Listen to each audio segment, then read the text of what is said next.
Okay. Is anybody signed in that can hear us? You can hear you. Okay, you can hear us? Can you talk? Yes. Okay, Yes. we're good. No gold. Thank you.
participants here today.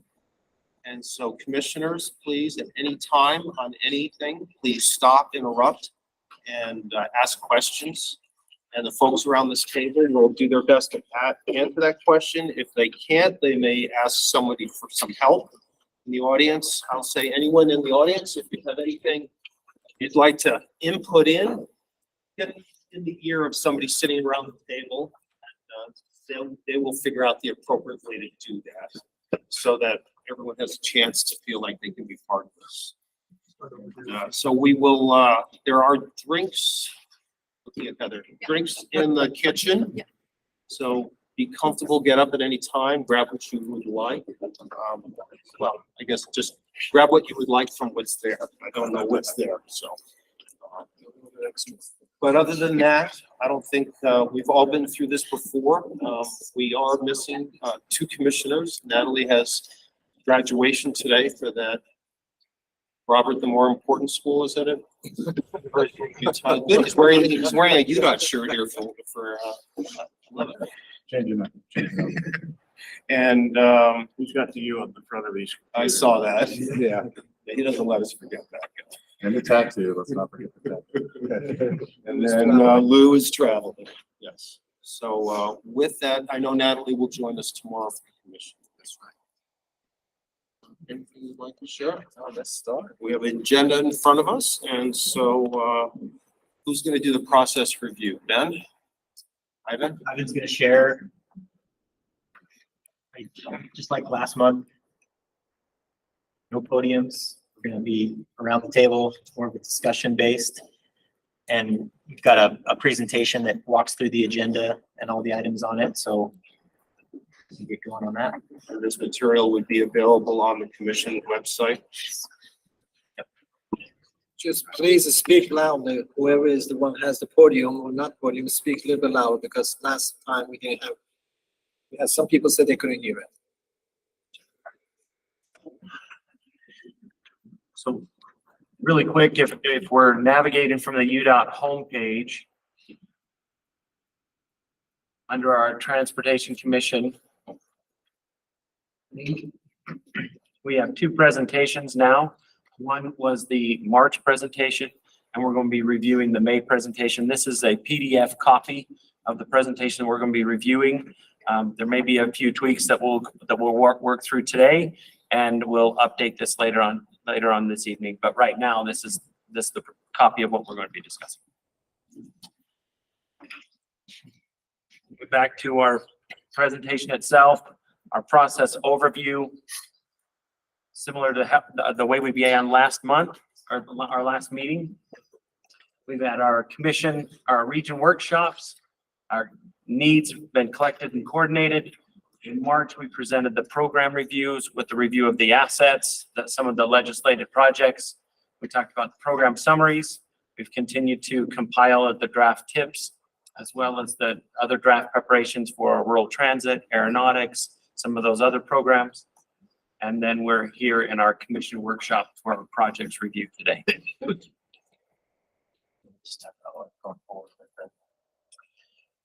Going forward tomorrow in our commission meeting, there will be a couple of items for approval, such as the program values.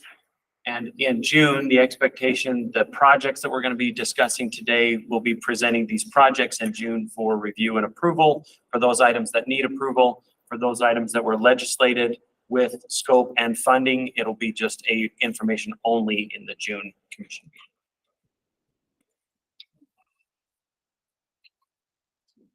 And I'm already at check mark 2, so we're rolling. Our next item we're going to talk through is the market conditions, and I'm going to stop sharing my screen and turn it over to Carmen.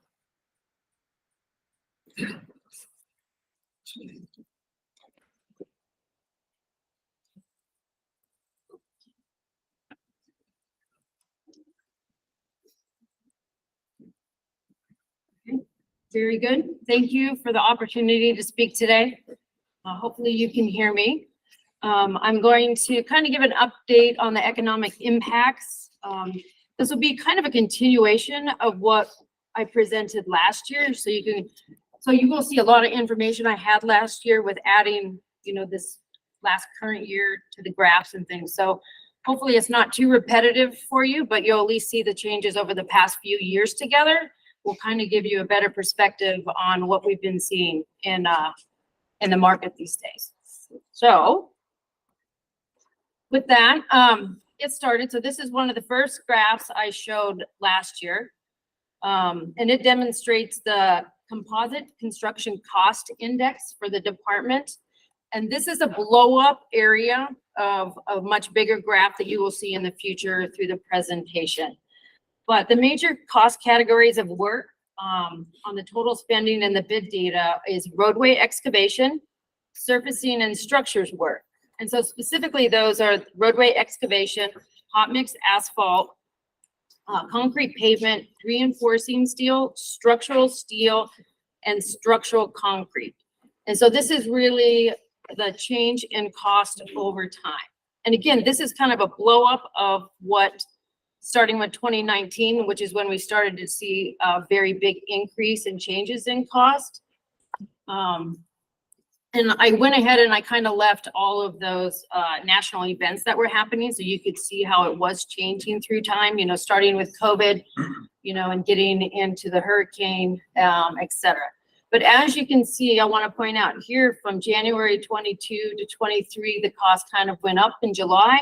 They're coming down a little bit and we're kind of steady a little bit right now, which is over here in this area. So you can see we're kind of came down a little bit and steady over like the last 6 months into January.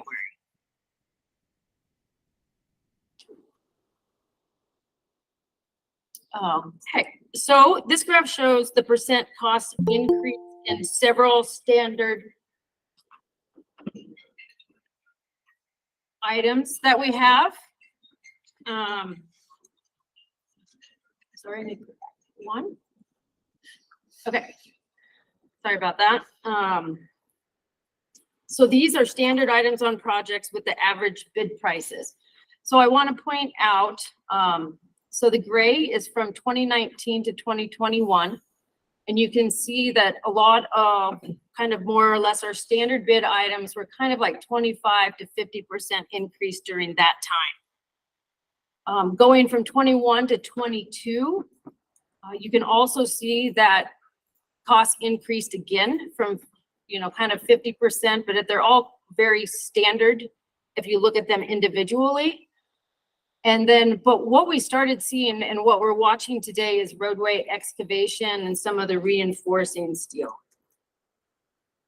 And then I know it's a lot of data and a lot of numbers going through my head right now anyway. So from 2019 to 2022, I kind of wanted to show over that larger or longer time period what that difference would be. And so that's what you can kind of see in the orange. And you can see that we're still really looking at increases over time from 20 to 40%. So that kind of gives you that longer time frame to be looking at.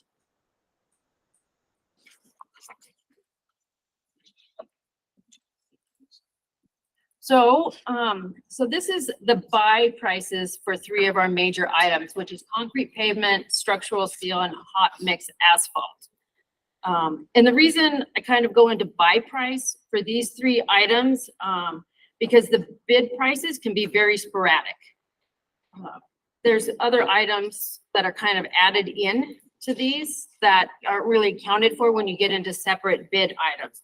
So you'll see like trucking, equipment, some labor, and the quantities on these items are always kind of very different on projects too. So it's better if you're going to evaluate them to look at the buy price than actually the bid item price. So hopefully that makes sense with regards to that. But again, the same, color scheme of what we saw from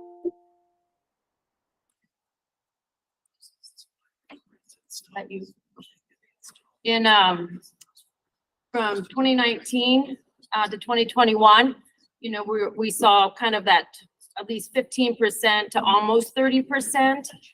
Again, 21 to 22, we saw another increase, but even if you look at over the time, over those 19 to 22, we really are seeing big cost difference in these three buy items. So three of our major items, and that's almost 50 to at least 35%.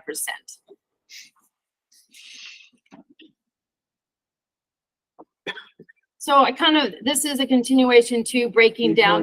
Before you go, Sure. so basically, and that's taking in all their effect of labor shortages, just rise in concrete pricing. Yes, so that buy price does account for all of that, the trucking, the labor, material aspect of those costs. So they would, if they're having trouble, I mean, I'm seeing out in my area, we're having trouble even getting auto parts to keep trucks running. Yes. I don't know about how the rest of the state is, but I mean, a simple thing like changing a timing chain on a new pickup, it's 2 to 3 months off. So that gets to be expensive. Yes, it Okay, does. so Yeah, and so that, It cascades through everything, into Right. schedules and. freaking, great, thank you. Okay, so now I'm gonna kind of break down some of the very specific items. So this is for steel products, and it's based on a producer price index. And if you can see here as well, we had that really steep increase, and steel products are actually, coming down a little bit. But overall, from when we started in 2019, there's still you can still see that increase in cost. And I would say that's probably about 30% at this point. Looking at asphalt binder, and so this is simply the residue from petroleum refining. So the binder is produced from crude oil, and it's blended and processed to the appropriate grade that we use for our asphalt. And the binder, I would say, is like that base coat. And then for the top coat is the paving with the asphalt, cement, and the aggregate kind of all mixed together. So it's part of that whole process. And so this data comes from Houghton and Argus, which are two sources that really track closely all of the asphalt pricing for the entire industry. So this graph also shows a drastic decrease in prices, and which is probably why we've seen some differences in our HMA costs as well, because the crude oil prices have come down. But if you really look at it, we're still probably at least an 8 or 10% increase in that cost.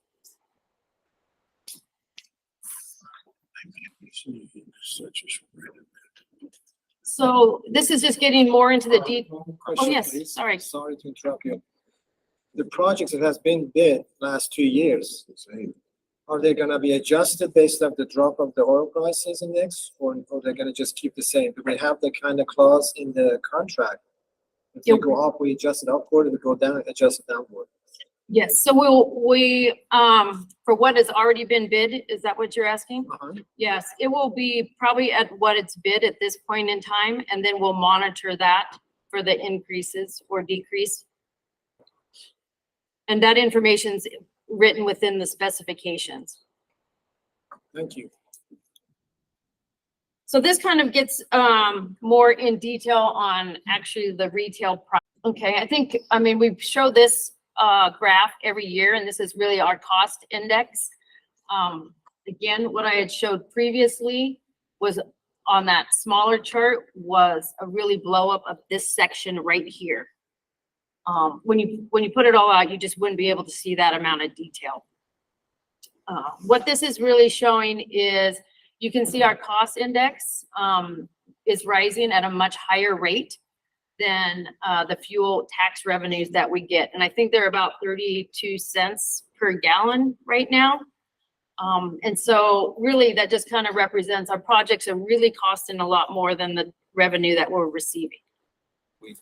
January 1, the excise tax went up to 36.4 cents a gallon. Okay. Based on House Bill 311, it will go down to 34.5 cents per gallon in July 1, and then goes back up another 2 cents January of 24. Well, I can hardly wait till July 2nd. I'll wait Don't to fill fill. up, Yeah. don't fill up till next week. I'll make you a bet it drops nothing. You won't notice. We won't even know. That's a lot to keep track of, but it's not in this graph. So, but, okay, so hopefully that gives kind of a perspective on where we're going with costs and then, you know, the revenue we're receiving. You know, the interesting thing is on oil is that the futures market is down significantly. The price has gone up the last week. Yeah, but it's been down for a month or better. It's the lowest it's been in years. And we're getting hit with higher rates, even though the product is coming into the market on the futures at the lowest it's been. It's just over $2. It's a weird time. Sometime I want to get hold of somebody and ask questions. When you get those answers, we let What's that? when you get those answers, we let the rest of. Yeah. I mean, diesel is down under $2 in the twos at the wholesale level on the futures. Selling at $4 or higher. Yeah. I can't, I used to think, I thought I knew a little bit, but now I don't know anything.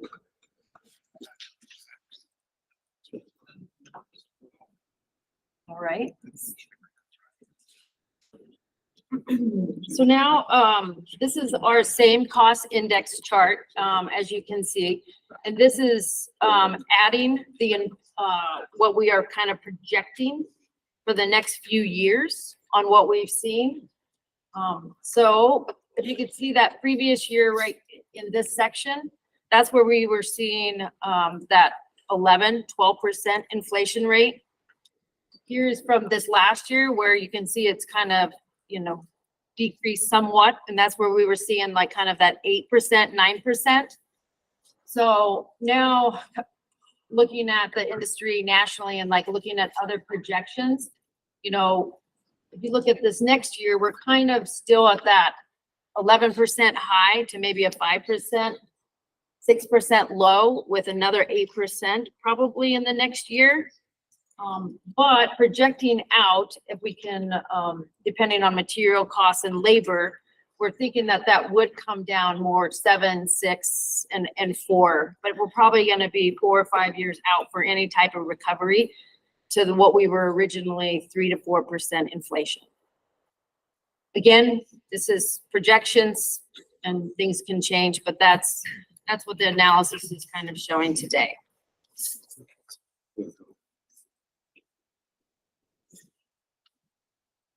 So a lot of these next slides, I've kind of worked with the contractors a lot to determine where we're at with materials and within the industry and what's happening.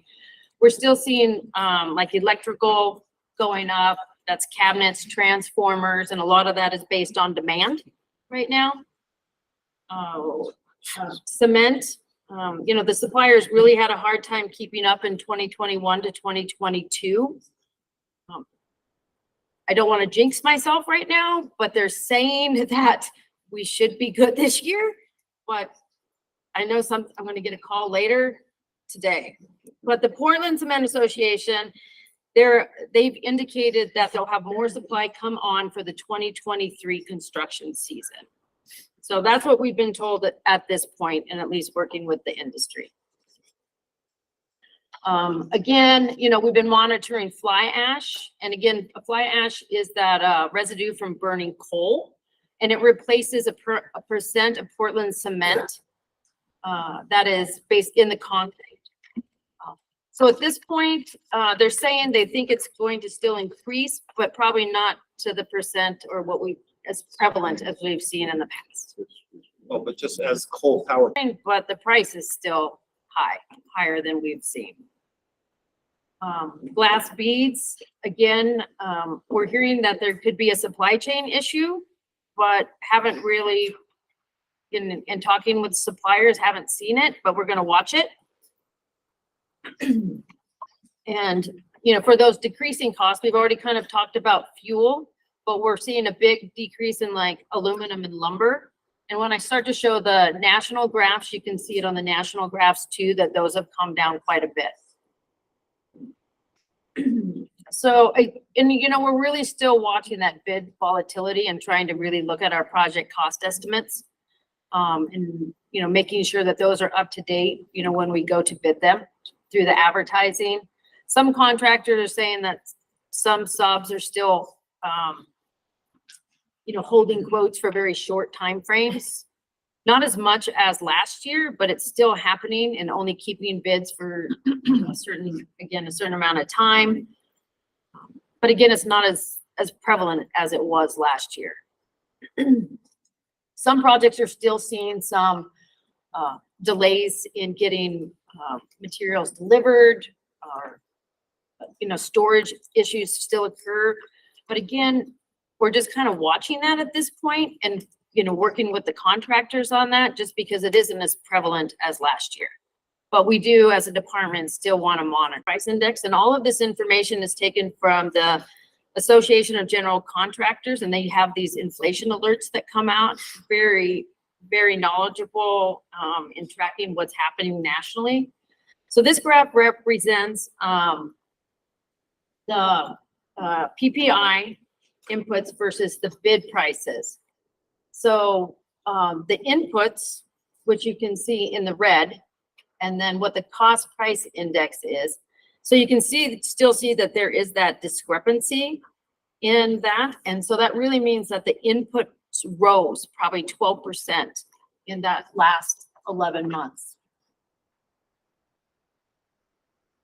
So you can still see, the highest point I believe was out kind of like April and June of 2021, but at least they are coming closer together at this point, which is showing some recovery.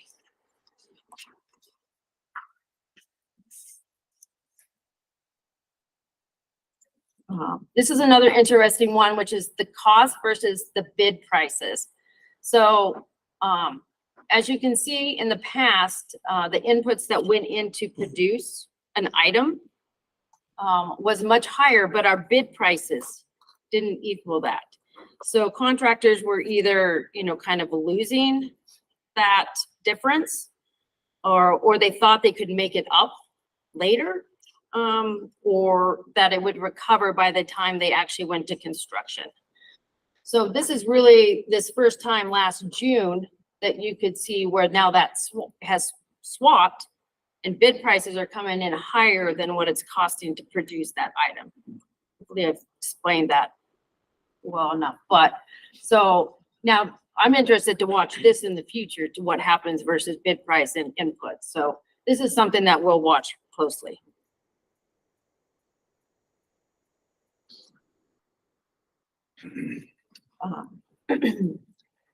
Okay, so this is the PPIs for construction bid prices, and these are all those individual products that I spoke of earlier. You can see how high steel was, and then coming down this little short part where you can see it has decreased. Lumber is that purple, so that really shows again what I was explaining earlier and how those prices would come down. But everything else, if you kind of look, it's kind of just maintaining where we were through a lot of these other items and truck transportation and things like that. So it's just interesting to watch, and we'll be watching it as a department on what happens with these individual items nationally as well.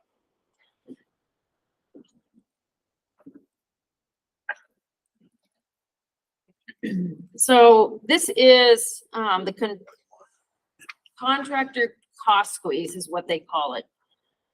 So this graph represents the change in materials versus the change in bid price. So the red is the period when the cost exceeded the change in bid prices. So this goes back to even 2007, where we didn't see anything as drastic as these last couple years.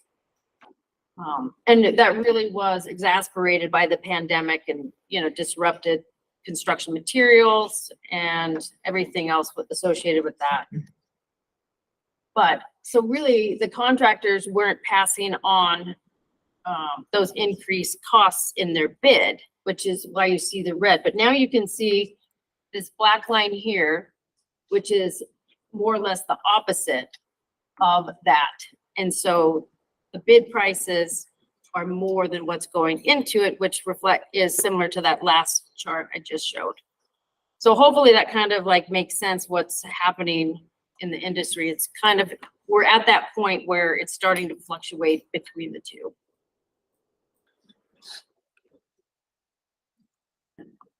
So labor is really one of those big hot items right now for the entire industry. So the construction job openings has exceeded the number of hires. So really that implies construction firms are still having an increasing difficulty in filling positions. And so that's what you can see right here is they just can't hire enough labor at this point in time. And we're seeing that here today too within our industry. So this is kind of one of the main reasons why. So this is that premium that is paid for, you know, basically construction worker and that labor. So let me get the numbers right. Before the pandemic, there was a premium that was about 20 to 23%, and it dropped to 15% in 2020. And that is that premium that a contractor or construction worker would make. And that premium was really due to the conditions that they're working in. You know, they're working on weekends, they're working at nights, the locations, hours. And so that industry had always really had this premium pay. But the pandemic hit and that premium just shrank because warehouse workers were being paid more. Delivery services were pay was increased as well. And there's just a lot more flexibility with those type of jobs. They're indoors, you know, you can call up and be like, I want to work these shifts. It's just a very different atmosphere for what that looks like. And so this is really a big area that nationally and even locally that we're struggling with right now is that cost for labor. So working with our contractors, we just kind of mapped out where we are today with carpenter, laborer, operators, foremen. You know, in 2020, you know, 6% increase. I think 21 we saw the most when we saw in some positions 22% to 23%. And then over the last year, it was more stable, but it was across the board, they thought, like a 9% to, I think foreman was the most for that 18% of additional pay that they have to pay these positions. So it's really interesting to watch. And again, their challenges with this. So this is the AGC 22 workforce. And basically they're asking, describe your current situation with filling positions. And you can still see we are really out like 90%. They have open positions or they're having a hard time filling those positions. And I think this really relates to what we see here today. We're having a hard time filling positions. And for those positions that they're having a hard time filling, I mean, engineers and even to truck drivers, I mean, there is a whole big list of these. So I just, you know, kind of shortened it to give everybody a perspective, but still 80% are having difficulty filling any of these type of positions. And they kind of asked too, like, what are the reasons? And you can see at least 20%, you know, they want more flexible work schedules. But this one is the one I thought was interesting when it comes to available candidates not qualified to work in the industry and they lack those skills. So that really kind of makes us think as an industry, what are we doing for knowledge management and workforce development? Because that's what even the contracting industry is feeling as well. Have they had to adjust their benefits or pay? And even up to 80%, they've either increased base pay rates, incentive and bonuses, improved their benefits. So they are doing what they can to get more people into the workforce.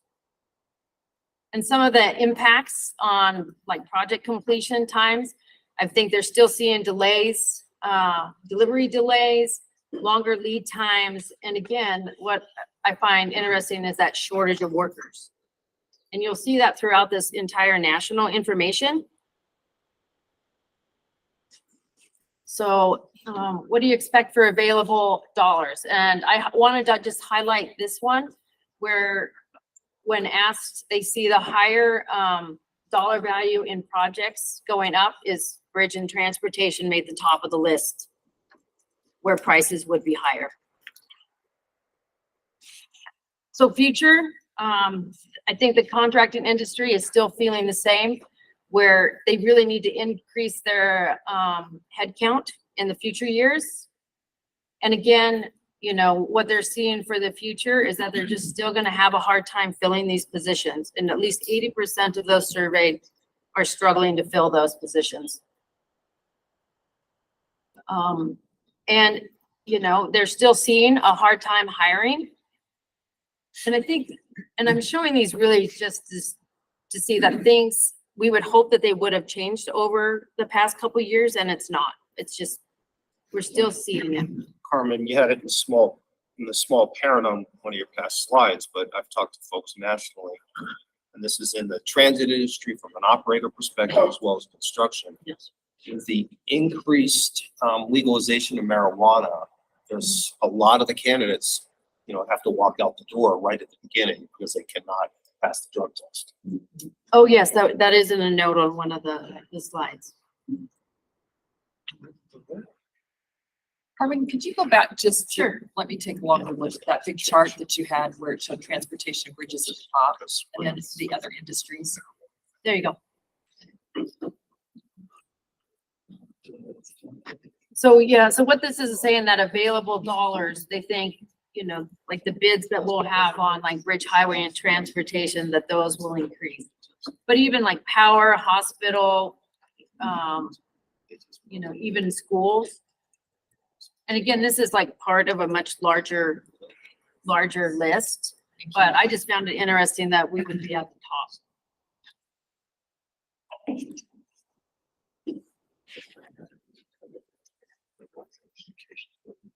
So, this is really just kind of showing like the biggest concerns for 2023. Is again, that worker quality, insufficient supply of workers. But there are some that still think, you know, even economic slowdown and a recession is going to impact us over the next year. So what can we do in Utah? Here's some other, you know, graphs working with the local contractors from last year to this year. And really, we're still seeing those increase in equipment, labor, materials, utilities. And really what we're doing to help manage those costs, really have continually looking at our cost estimates, being, you know, having realistic expectations of what that is, you know, work with the industry on different challenges, you know, even looking at more flexible construction schedules, you know, will that help with getting more workers into the industry? We're adding price adjustment clauses into specifications. And really, like, talking to them, they're just like, keep projects coming, keep it steady so we can, you know, just keep moving forward. So that's a lot of the input, just working with the local contractors, and just that really aligns with what I showed nationally. So, Carmen, where'd you get the 8% inflation? White House says only 3.1%. Well, according to the values that we have, we're seeing a little more than that, but. So I know that's a lot of information to throw at everybody when it comes to costs, but hopefully that kind of gives everybody a really good perspective of what we're working with within the industry right now, between material costs and labor. We go to advertising, you know, check all your costs, make sure everything is up to date. That's why the commission sees those action items. Yeah. We are no longer surprised. I forgot my question now. I'll remember it. Don't be surprised when I raise my hand. Okay, no problem. When I remember I'll take what- questions anytime. It's all good. Okay, well, thank you. Hopefully we didn't overload. Oh, Carmen, Oh, got it. as we receive in particular legislative funding to help us accelerate projects. Watching and listening to what you've just shared with us about some of the challenges, I'm thinking particularly labor. How do we need to think about how we do that?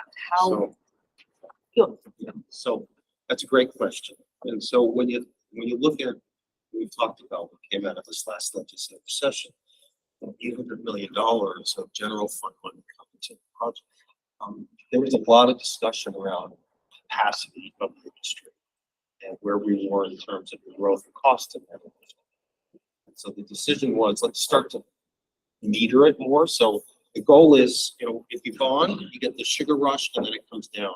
Contractors can't staff or buy equipment, will not for that type of model. So where we want to get to, between us and the legislators, we decided slow growth in the construction program is the best way to go. And so that $800 million is going to be used to pay our debt payments for the next couple of years, which will allow us to increase the amount of money going into the program on a more steady basis. And that's going to be the plan going forward. None of this big increase in project costs. We're sitting at about, I'm looking at, I don't know, better Terry, $1.25 and $1.3 billion construction lending program right now between our federal TIF and transportation fund, somewhere like that. That's about where TIF is right now.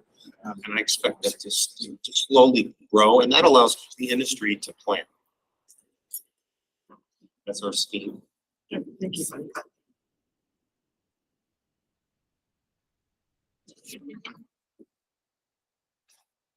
All right, next section, we're gonna jump into legislative I projects. see perfect Perfect tie-in. segue, yeah.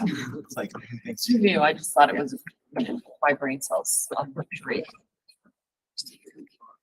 so this section, we're gonna go over legislative projects.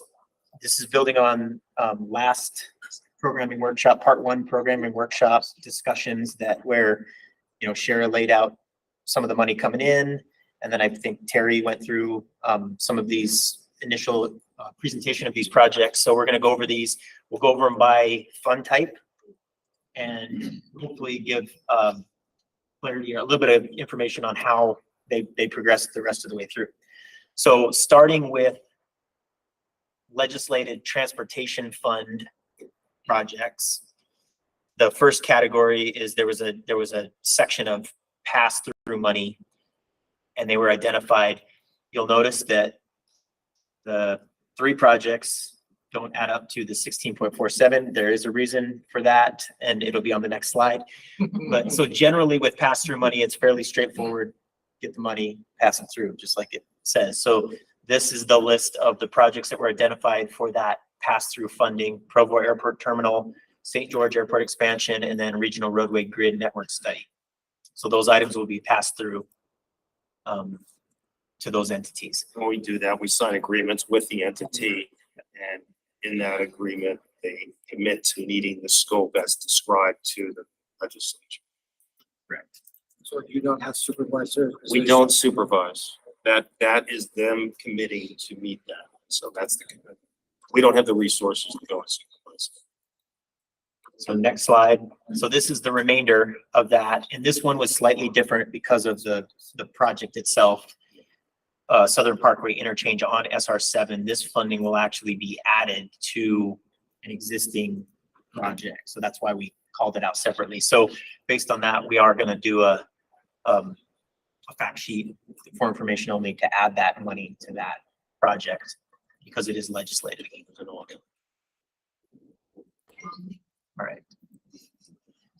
So then the next one that was listed was implementing the provisions of the oil and gas severance tax amendments. This one was a little bit interesting to figure out. I think it was described last time as the breadcrumbs for how to handle this one. The intent was for Highway 191 safety improvements, which we mentioned last programming workshop, US 191 safety improvements. This one, if you go to the next slide, this is a Region 3 and Region 4 area that is comprised of I call it I guess a suite of projects that are that are safety improvements on US 191. I mean, you could see there's everything from shoulder widening, passing lane, intersection improvements, truck ramp. So the regions worked to put together that suite of projects, I guess. And we did a study to Perfect. identify and prioritize things. Perfect. So that is what that funding will be applied to because of the fact that it's split up into these projects that weren't spelled out in the legislation. We would come back to the commission in June for approval of this. This would be the recommendation. Then are you thinking of doing them as individual projects or as one project? I think we would do it as Still a to be determined. single item in the, I don't know if Thinking out Rob or loud. Monty have any thoughts on that. It makes more sense to combine them, I agree. but some of those, the timing might be different for some of them. So maybe a couple projects. Yeah. We haven't completely planned that out yet.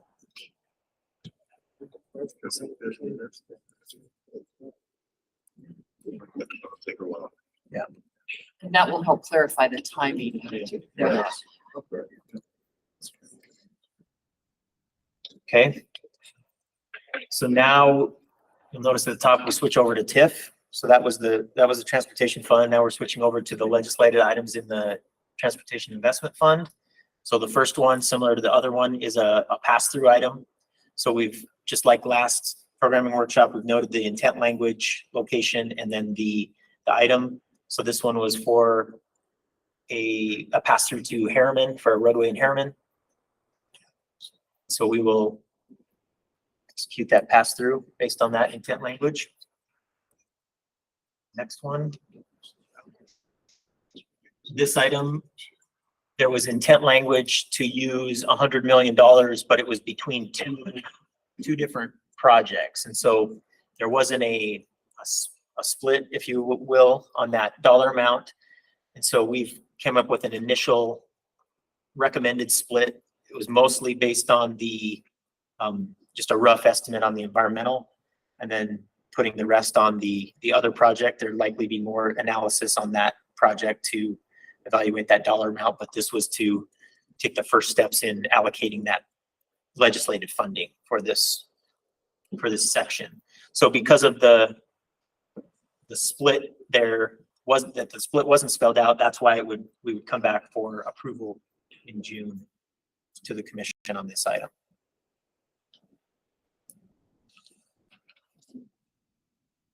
Okay. Still in TIF, this one was a legislated intent for I-15 Santa Quinn interchange environmental analysis with a dollar amount. So we've noted that, and that's how it would be presented in the June commission meeting. Okay. Is that to determine to increase capacity underneath the freeway? That's to look at the replacement of the existing interchange. So yes to your question and more than that.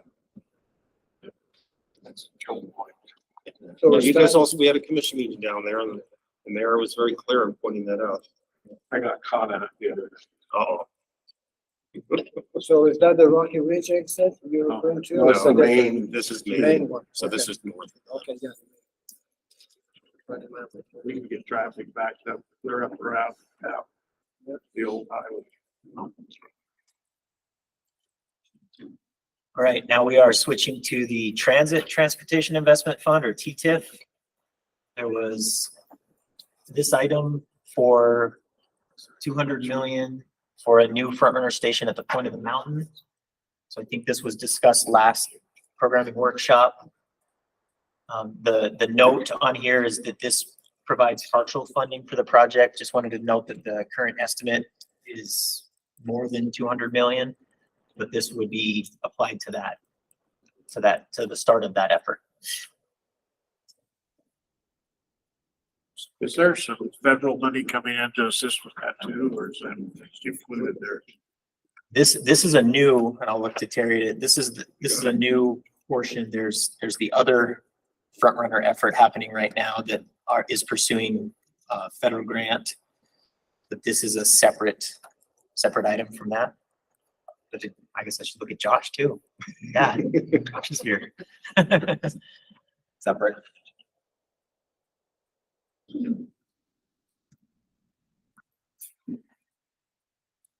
And then we switch to the CCTIF, Cottonwood Canyons Transportation Investment Fund. So there was an item in that as well. So that was, this is a combination of some one-time money and then also using some direction to use current fund balance in the CCTIF. So for a total of 150 million to do very specific things, enhance bus tolling, mobility hub, bus stops in Big and Little Cottonwood Canyons. And there's another note on this one, that this one also is partial funding. And there's some current project estimates that assume funding from CCTIF and possibly some reprogramming of some of the hotspot money. Did I get that one? Right, from what was talked about last time.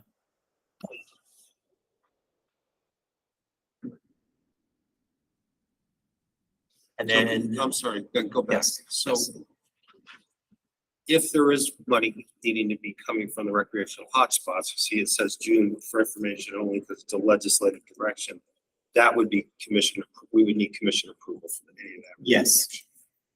Yeah, the June would only be for the 150. And then any future ads or anything like that would go through a normal process of commission approval and adding. Yes.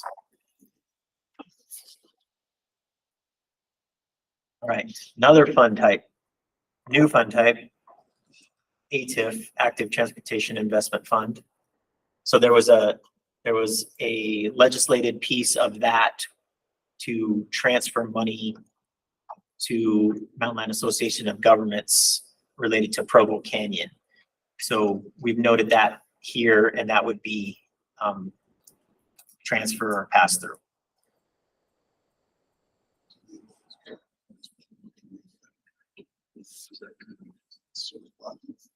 So that was, I think that takes care of the projects that were legislated through the session in the different fund types.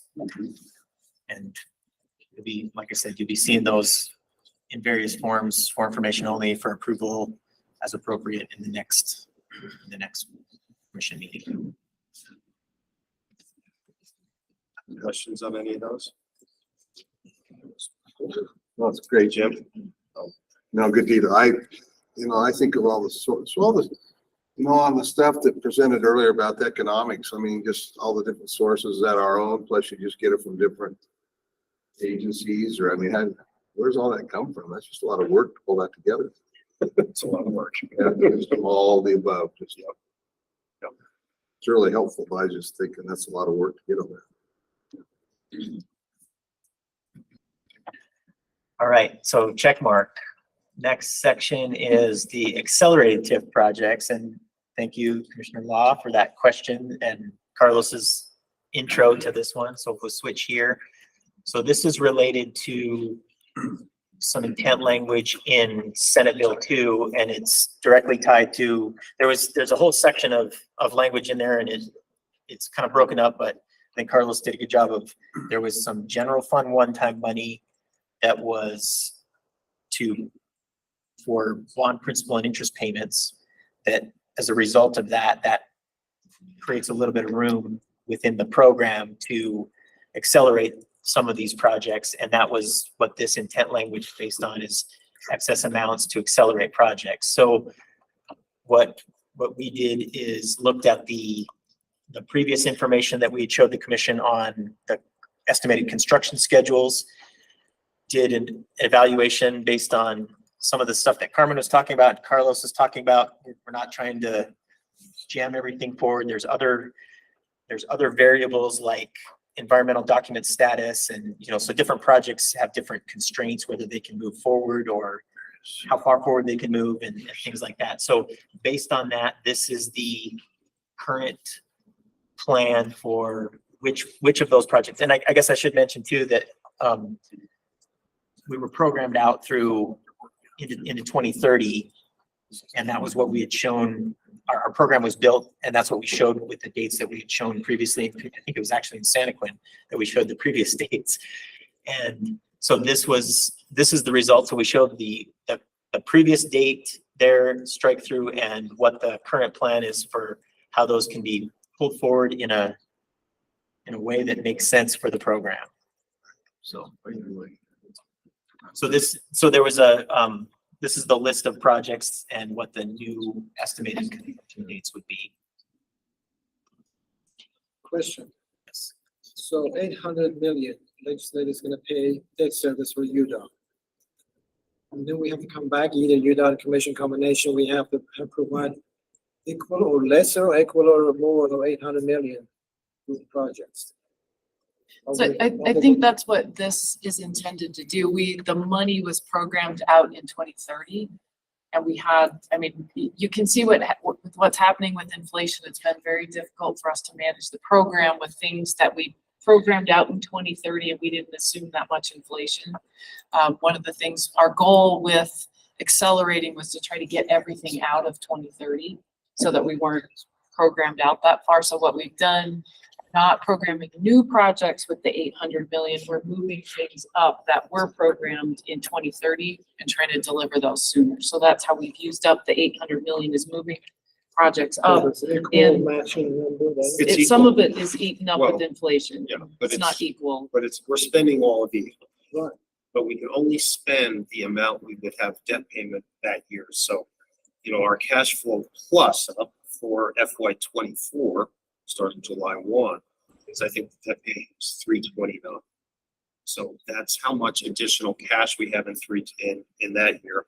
In 25, I think the debt payment's 340 something, I can't remember exactly. And so that's the amount we can move up into those specific years. Then we have to match where the projects are at in terms of readiness. And then we have to match it up. Carmen's very deliberate in working with the industry.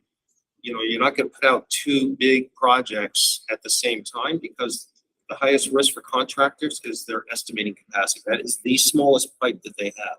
They talk about labor, but it's that person that will sign off on the estimate, that's the smallest capacity. And so we have to space out the lettings of these projects in such a way that otherwise we don't have competition. Contractors, if they don't have that bidding capacity, they will not bid on a job. And then we end up, and they all know what's going on. And then it allows the one or two that to just shoot the prices up. So Carlos, we didn't receive the 800 million as a lump sum. No, it's- They're it's- gonna take care of the debt payments. It's setting- and we it's weren't setting gonna with the incur treasurer. those until later. I was gonna say the debt service is what's allowing us to do Yes. this. it's Instead of- that- that's what's metering it, the debt service is metered. For an example, the 16th North, the environmental, as I understand, has been done. The road's falling apart, blowing up, and you either just keep patching it or try to move it up and just get it done right instead of having to keep do layer after layer, knowing that it's still gotta be rebuilt. So that's an example of where something's done, you can move it up because it's kind of ready to go sooner. Well, but I'm imagining, Rob, that's gonna be a challenge because you probably have some significant right-of-way acquisitions on that project. And so, that's a very, very aggressive schedule now with that right-of-way. So Carlos, did you just kind of describe how you prioritize The team's any work. external? No. Oh, there's probably plenty of external forces that would like to help, but there's so many different variables associated with making the right business decision. And so, yeah, this has been 2 to 2.5 months of work. With a lot of disciplines.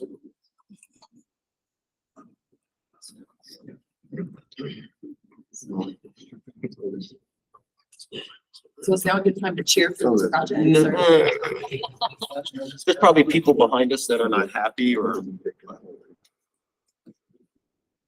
This is really good news. And I think Wow. all of them. Because we got debt payments through 2035. So. We'll see. Hope for a good economy and a receptive legislature. We have the best economy, right? Didn't that come out this week? That's what I heard, yeah. Okay, All right. ready to move, Ben? Yes.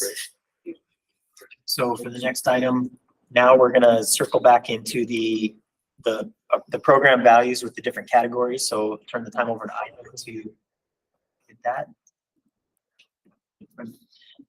Last month, we spent a lot of time with this graphic where we talked about each program. We talked about the assets within the program, the conditions within those assets, and made recommendations of funding based on the asset conditions.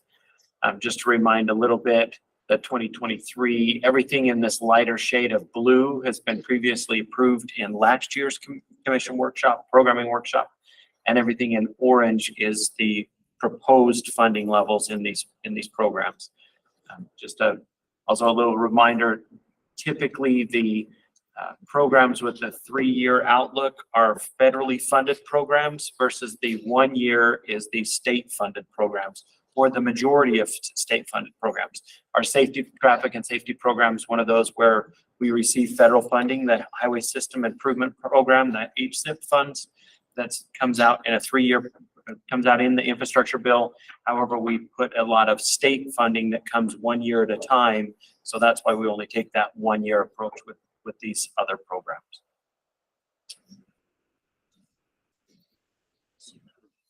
Which we kind of ended with our transportation solutions number, the 61.9 million. Okay. And this is what will be asking for approval tomorrow. Thank you. Right.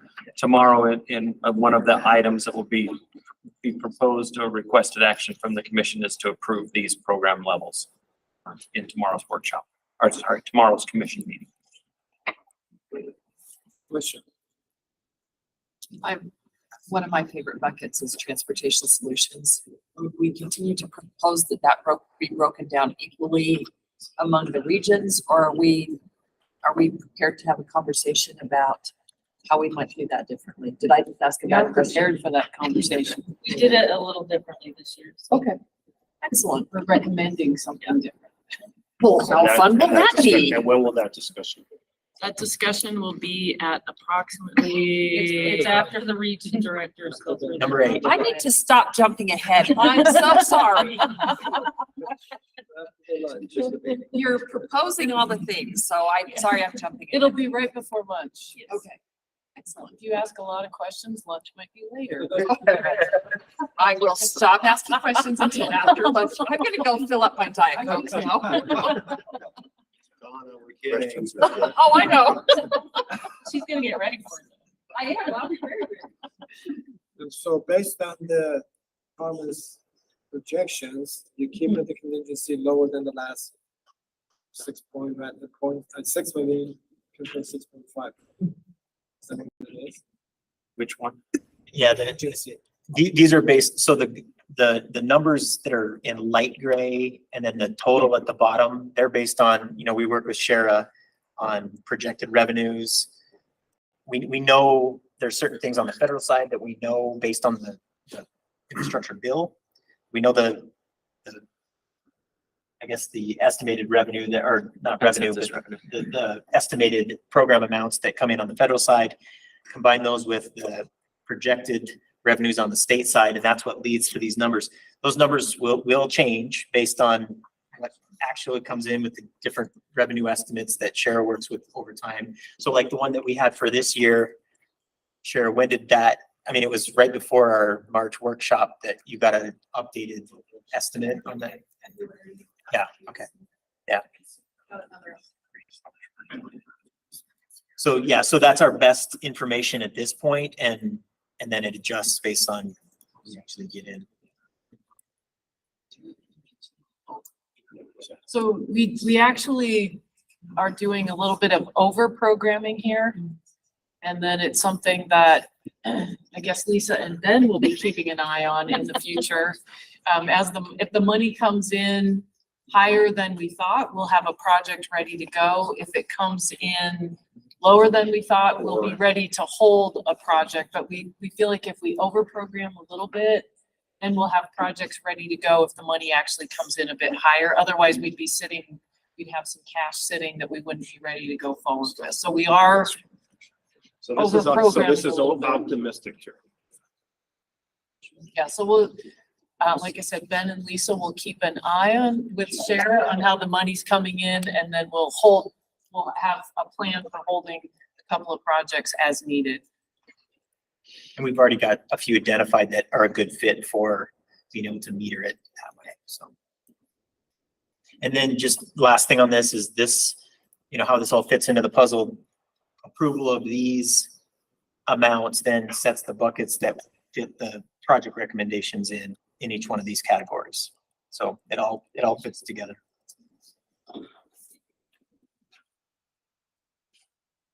Yep. So then we're going to go into the region discussions. So I don't know if did we spin the random wheel for who goes first, or is it? See what happens. I think mine's first, so. Okay. Randomly chronological. It's randomly region 1 first. Randomly region 1. And then region 2.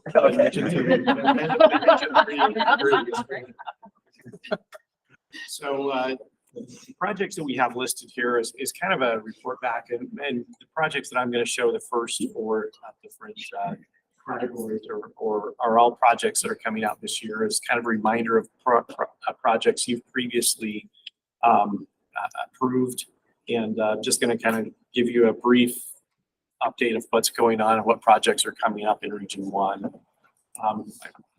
We've picked the 4 different categories of zero crashes, injuries, fatalities, optimized mobility, preserve infrastructure, and improve quality of life. And so we're going to go through those projects, and then I'm going to talk a little bit about contingency money. That is excellent money that we use to partner with a lot of our local governments to get projects done and to get safety issues taken care of. And then just briefly, we'll talk a little bit about transportation solutions project. So we can go down to the next slide.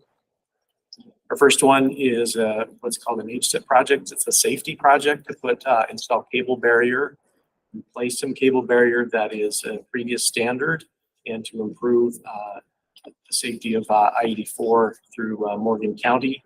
The old barrier standard had a 3 cable system. This new one that we're replacing it with is a 4-strand cable. It's safer, can handle the heavier loads better. And so that's one project that we will see constructed this summer. Next. So this project is a CMAQ project. It's on 200 North in Kaysville. Those of you who may travel through this area during the morning or the evening peaks notice that there's quite a bit of congestion. This project is to add additional turn lanes and to give more capacity through this particular interchange. And this project also is to be constructed in the summer of 2023. Next slide. This is our Legacy Highway project that we started last year. We were hoping to be able to finish it last year, but we got early cold weather. And so this is the project to replace the pavement on Legacy Highway, do a mill and overlay. We're putting in an SMA pavement, which gives us a little bit of structure. Going back a few years when we put trucks on Legacy Highway, it's created some distresses, some rutting, and we're taking care of that with this particular project. And again, this project should be starting soon, within a few weeks, and we should have that done hopefully in June. So those of you who've been on that have seen, I drive that every day, so it's very front of my mind. So quality of life. This is the SR 97 or 5600 South interchange on I-15. So reconstruct interchange, reconfigure kind of a collector ramp, and also widening the arterial. There's the multi-use path along 5600 South and a separated trail crossing on I-15 are both parts of this project. It'll improve the mobility and the functionality of not only the 5600, but also the freeway I-15. We're working with Hill Air Force Base to provide additional storage there at the gate. This is an area, as you drive past every morning, typically backed out onto the ramps. And we're hoping with this project, in addition to a project that Hill has to move their gate farther to the south, that will take care of a lot of that stacking and backing onto the ramps. project value is 236 million. And we'll be building this starting this year, going through 25. Have they agreed to move that gate? Yes, that's going to happen. Actually, that's going to happen before a lot of our major work is going on. So that's supposed to happen this year. Those are good to work with. They have been.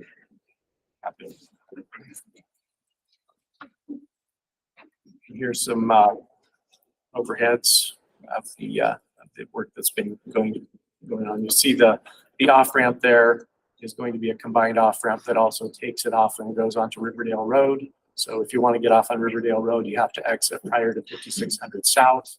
So that should take care of some of that weaving problem between 5600 South and Riverdale. So that's a nice addition to this project. Next. So here are a list of our contingency projects, and I'm going to talk about 3 of them. First of all, the Clearfield Front Runner Station signal. Clearfield is building a kind of a transit-oriented development along with their Front Runner Station there in their city. They got their went out for bid. The bids came back really high, and they asked if we could help participate in some of the costs, and we agreed to do that. The ones that are out on the state road, SR 126, we're going to fund the signal and a little bit of paving in there to help them with their budget for that particular project. This is a kind of an example of the partnerships that we'd look to do whenever we have a city or a local government that has a need and we can help out.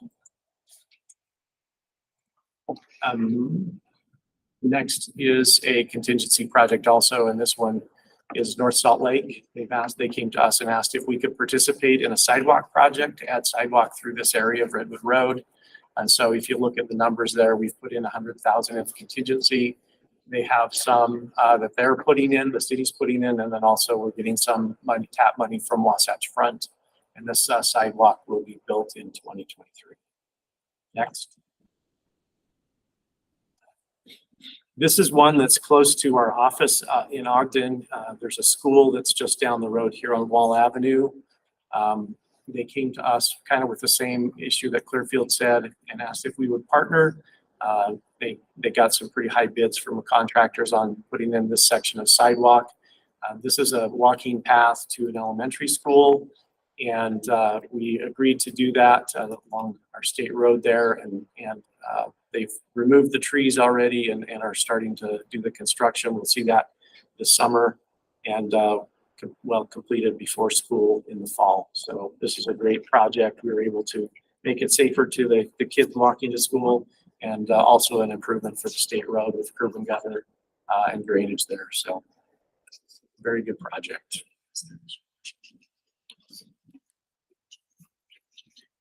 So this is a project with Transportation Solutions that we did near Laketown, in between Laketown and Randolph, up the canyon there. And in the past, they've done the boat check. DNR has done the boat check down at Sage Junction. And they, for a lot of reasons, they don't that particular area. And so we've partnered with them to build kind of an area where they can do their boat check, and it will also serve us as a maintenance plow turnaround when we're plowing the canyon. And so it was a win-win for both entities. So. Because it was at your UDOT shed area there, wasn't it, before, where you'd have to pull into the parking lot? This is actually I mean, where it used to be, that's where they used to do, was there at the. They used to do it. They've done it at various different places. I understand this was a little bit before my time, but they did it down at the bottom of the canyon, down at where the shed is. Yeah. But this is actually up at the top of the canyon. And so we're going to provide a big wide area where they can pull over boats and do the checks for them. And this is also, like I said, going to be a nice place for our folks to turn around at the top of the canyon, because that's a pretty narrow road and it's really hard for them to turn around. A little bit by where, right, the brake check area is kind of, or? Kind of in that area. Okay. And I think that's our last slide. So thank you. Any questions for me?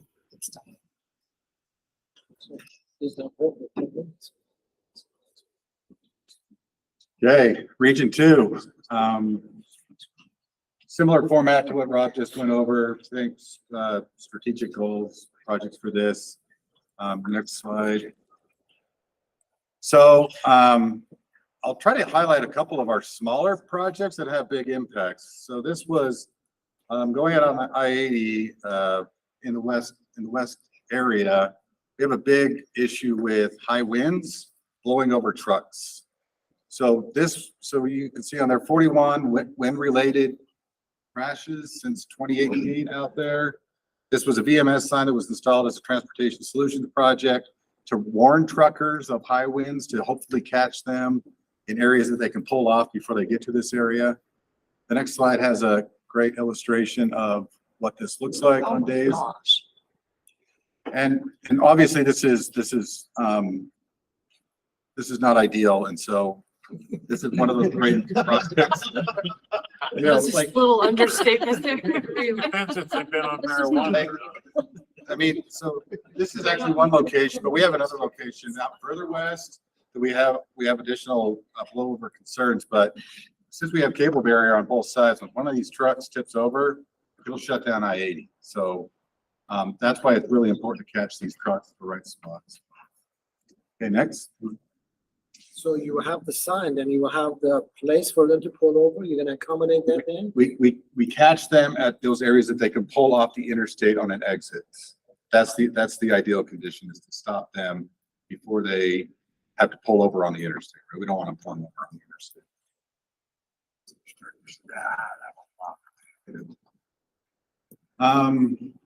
Okay, so this is also a transportation solutions project. We have yield conditions in a lot of places within the state. I've tried to say, as Region 2 Director, I'm going to eliminate all of them. Not because yield signs shouldn't be used, but they're a good tool, but our driving conditions are such that nobody obeys them. So they're the right tool in the wrong application in Utah. This is 53rd South. This is where this from the original I-15 project back in 2000. This was installed as a yield condition as you're getting on the on-ramp. It's so people are coming around, they're not even in a slowed down condition, they're expecting to accelerate. There's a yield sign here to merge in, and that creates a conflict point. So the purpose of this project is to eliminate that yield sign, add a lane for them to come in and then merge safely into the ramp traffic. That's under construction right now. Okay, next. Yeah, that's a good picture that kind of shows what the scope of that project will be. I don't know, this might be the last one on I-15 that I gotta fix. E6 North. That might be the last one. It's my mission. It's my goal. Don't my performance plan. Next slide. So, preserving the infrastructure, it's not sexy. We did about 14 projects last year in pavement preservation worth about $40 million. Mill and fills aren't all that great. So I will just highlight this one because it's cool. You guys have seen this one. It's the I-80 project. I don't know if everybody got to see the video of the 13th East Bridge slide. Fun stuff to witness. But as fun as that was to witness, I got to say that my favorite thing to see was that they were able to get black pavement down, which is the subbase to the permanent concrete pavement in a lot of areas on I-80. So it's nearing completion. If we would have got it to ever stop snowing this early spring, they would have been a lot further along. At 215 northbound, you're getting people off that last piece of crappy pavement this weekend. Yep. Yes. It should have been Just a February. little rough. It's traffic calming pavement.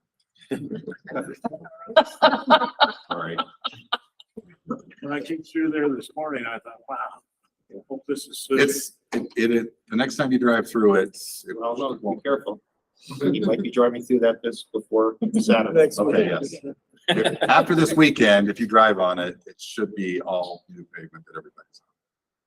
We had any accidents there because of. I don't know. It feels like something I should know, but I don't know. Nothing comes to mind of. I got into that and I said to myself, stay in your lane. There's 3 lanes here. Just sit still. Well, I will get them to shift traffic this weekend, just so they I don't won't have be, experience. I'm gonna be going east when I leave. Okay, That's gonna be a great project. You guys have done a great job. That's been a tough one, Region two, it's been a tough project. been a tough one, yes, indeed. but needed to be done. I will say that some of the great things about this project are the 1700 East Bridge, the 1300 East Bridge, those were cool to slide in, but even better, the product. There's full shared use paths on those, right, which accommodate, and that 17th East one is right adjacent to Sugar House. Ever since that's been in, it's regularly used for access to Sugar House. That's my neighborhood. I use them all the time. So it's about eight.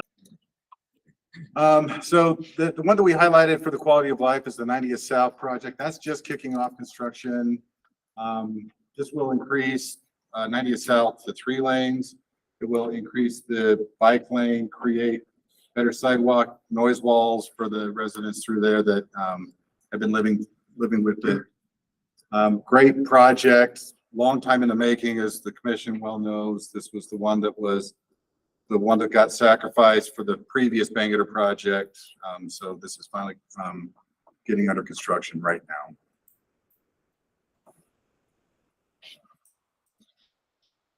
Visual of what's being improved. Consistency along the corridor, right? This is going to be a great project. Contingency projects, like Rob mentioned, our goal with most of these is to work with local communities that have needs and that will partner with us on projects. I'll highlight a couple of them. But just leave this up here for a second because just to kind of look at the breadth of what we've got up here. We have a continued effort for fencing wildlife off of I-80. That was a big concern this last season in a lot of areas. Multitude and variety of different projects. The one that I'll highlight first is the downtown traffic study. This is a great graph. Anybody that's driven downtown over the last couple of years has noticed that it's transformed immensely and it continues to transform. One of the big concerns from us at Region 2 is, okay, with all of this new development, how is this going to influence the transportation network downtown? So we partnered with Salt Lake City to perform a study on this.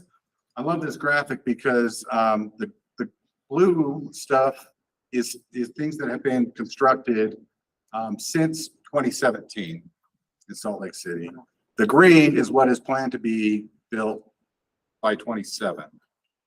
So I think it's a great illustration of what we're looking at and why we're studying this. We're just wrapping up that study. It's got some pretty interesting highlights. One of the things that I found to be fascinating was there was on 2nd South and somewhere downtown, there was a Carl's Jr. That's been wiped out and a 40-story high-rise apartment building's been there. But from a traffic impact study, our perspective, an In-N-Out Burger would create more traffic in the area than the 40-story high-rise building. So, you know, some of those times we look at higher buildings going up, we think that's going to increase traffic. We're learning through some of this study that may not be true. So, okay, next. The next one was this bridge repair. If the commissioner remembers, we came last year because a bridge had got hit. This was one of those pedestrian bridge where it's sort of nobody was claiming ownership for. So this is another good illustration of what we're able to do with contingency funds is go in and when everybody's kind of looking at each other, we say, we need to fix this. Got in, did an emergency repair, did a permanent repair on the structure. And this is a well-used pedestrian overpass that connects a neighborhood to a school. So good project. Next one. I love this one. This was $22,000, right? This is a blip. This is just such a great example of what we can do. So we have a bus stop on Redwood Road at 6200 South or north of 6200 South. As that project is going through there right now to widen, we recognize the need to get that bus stop off of Redwood Road. This section of Redwood is the busiest arterial in the state. I'm going to keep saying that. People have cautioned me not to use S Until somebody proves me different. Prove me wrong.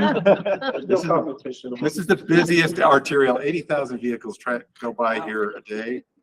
So we worked with Taylorsville, we worked with the school district, and we relocated that bus stop, created some sidewalk and relocated that bus stop within the community. They're off of Redwood Road. So I think that it's again, $22,000, not a high cost, but a high reward sort of project. What is that gate for? You have to open the gate to get in the bus stop? I don't know. Brad, you know what that gate's for? That community gate? It goes into an HOA area, so they wanted to maintain their separation.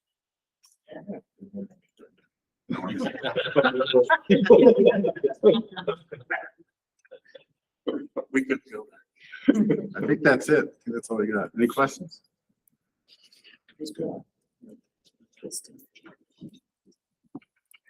Okay, region 3.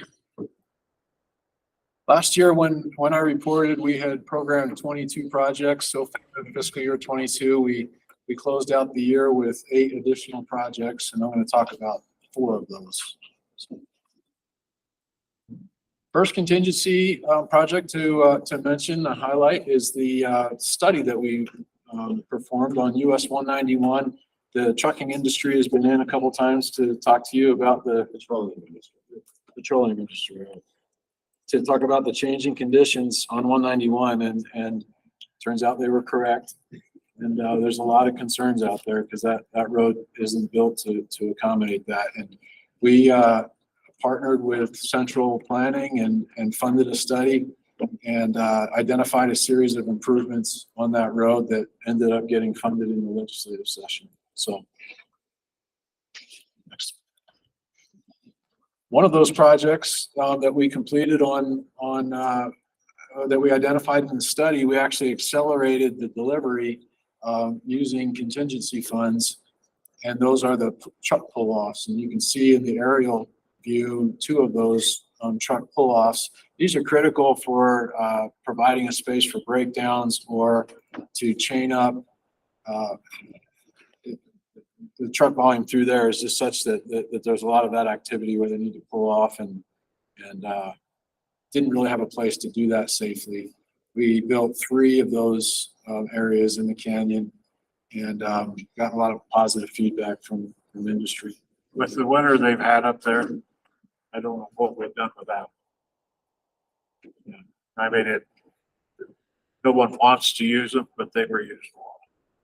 Got a great video from a couple of years ago of one of our plows pulling a chain and pulling one of those oil trucks that was stuck in the snow. Next. So here are the projects that we've programmed for fiscal year 23. So far 24. We've made similar to the other regions. We've found opportunities to partner with the local jurisdictions and made really good use of that money. I'm going to talk about 2 of those instances here. The first one is on SR 73. This is in the Eagle Mountain area. There was actually an effort that was initiated by Eagle Mountain City and the DWR. There's a deer crossing area that there's just a lot of deer that pass through this area on a migration route. And there was an innovative detection system that had been developed that uses infrared. And they needed some assistance to get that funded. And so it was a good partnering opportunity. That system is almost operational at this point, and we'll start seeing the benefit of that this month. So Rob, explain what happened about the system itself. Tell us how the operation is. So there's cameras on each side of the road, and they're based on heat. They're infrared, and so they detect the animals. It's smart in that it can differentiate sizes, and so if it sees a dog or something, it's not going to provide a warning. But if it's an elk or a deer, then it provides the warning. What about the dogs? It'd have to be a big dog. Little dog don't, I guess, get. Some dogs are deer size, I guess. Keep your dog on its leash, right?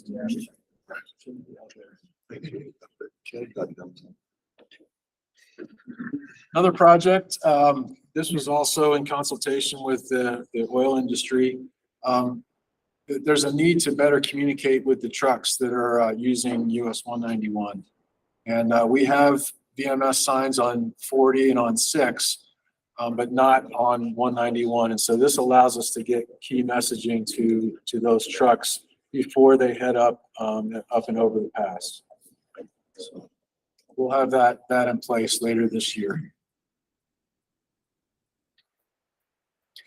Okay, talk about our transportation solutions projects. Do we have fiber all over 40 now?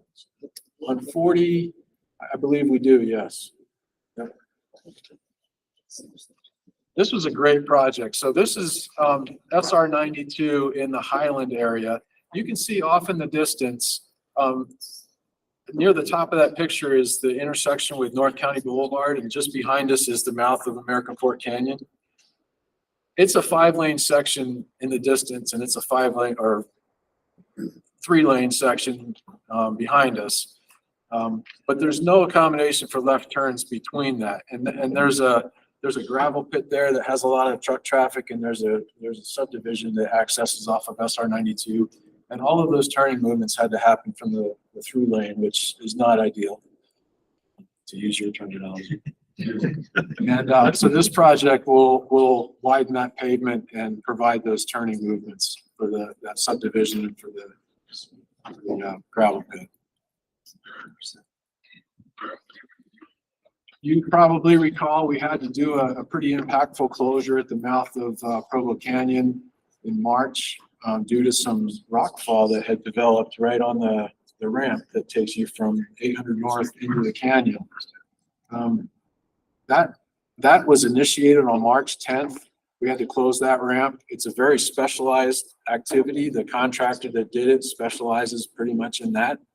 And they've got crews that travel nationally. They had one available, and they were able to respond right away to get on site and help us out. So they were working by March 23rd, and that ramp was reopened just about a week later, which actually is pretty amazing. Although it was definitely inconvenient for the folks that were detoured. I actually have some video of this that I thought you might find interesting.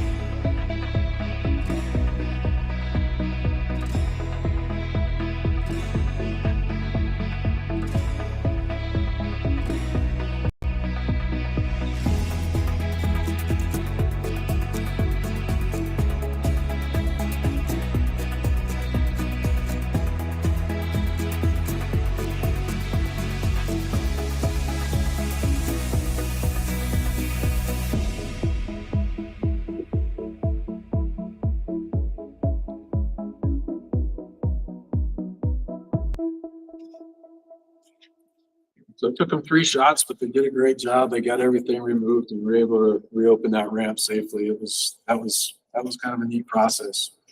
Did you get pictures of the people flipping the U's?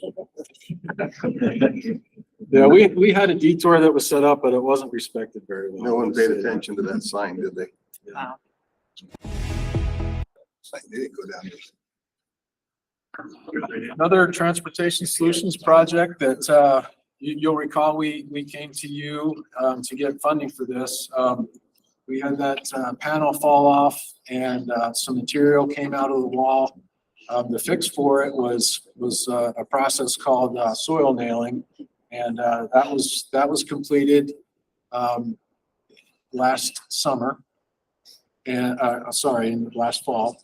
And you can see the result of that there in the bottom.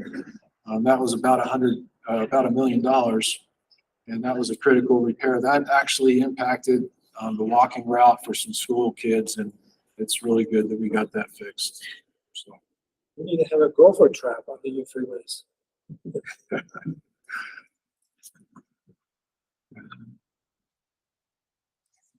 This is one of our larger transportation solutions projects, but this will have a huge impact on the community. This is the intersection that's just north and east of the I-15 Pleasant Grove Boulevard interchange. This is the intersection of Pleasant Grove Boulevard and North County Boulevard. There's a huge amount of traffic that uses this intersection. It's a highly congested area. Anybody that uses it in the peak hours, it knows how busy this is and how frustrating it is. If Lou was here, he would be commenting right now. This project is to widen, to add more capacity to the turn lanes. We'll be building 2 new signals to accommodate the development that's occurred recently in the area. And we're also increasing the capacity to enter northbound I-15, which is one of the current choke points. So this project will make a big difference in this area for mobility and reducing delay. The other thing about this project is it's a part of the overall fix for the interchange. When we get around to doing that, there won't be any throwaway. This is a part of that. It's just an early implementation of that. So that's it. Okay, well, with Region 4, we're going to follow the same format and cover the strategic direction, goals, projects, along with quality of life and all users, and then contingency and transportation solutions. So, next slide. First project we're going to highlight is our US 89 Jensen Lane turn lane. This is a northern access to the Palisades State Park, and we've had some serious crashes in the area and had a great partnership with the county that actually wanted to help us participate in this to try to get this project done as quickly as possible. Qualified for some HSIP funds, some safety funds, and we were able to improve that intersection and get that project done last year. It's been a good improvement for the area and will serve the people of the county that access that a lot, as well as the traveling public very well. Okay, next project. Our Optimized Mobility Project is one that Mr. Law is quite familiar with. I helped. She did. She helped do that. And I think you might have recalled when we showed some highlights of this previously, where this helps us with the optimized mobility is the fact that we built an ABC structure, where the superstructure was built in the median, and it was used for both the detour and for constructing the other bridge. And now we have this superstructure in place for future widening. And so that will reduce the need for impacting the traveling public and be able to do widening in the future much quicker. And that's been a great project for the Cedar City area. They've been very happy with that. And glad to highlight that project today. Okay, next. This is a project that is SR 24 from Torrey to Capitol Reef. And this is our preserved infrastructure, but we could also have it qualify for an all users type quality of life project, because we worked at great length with the Park Service through probably 6 or 8 months worth of negotiations with them to try to work on getting some widening into the park to help accommodate the use of bicycles from Torrey through the park. We added about $2.4 million of our Region Transportation Solution funds to this project for the pavement rehabilitation project.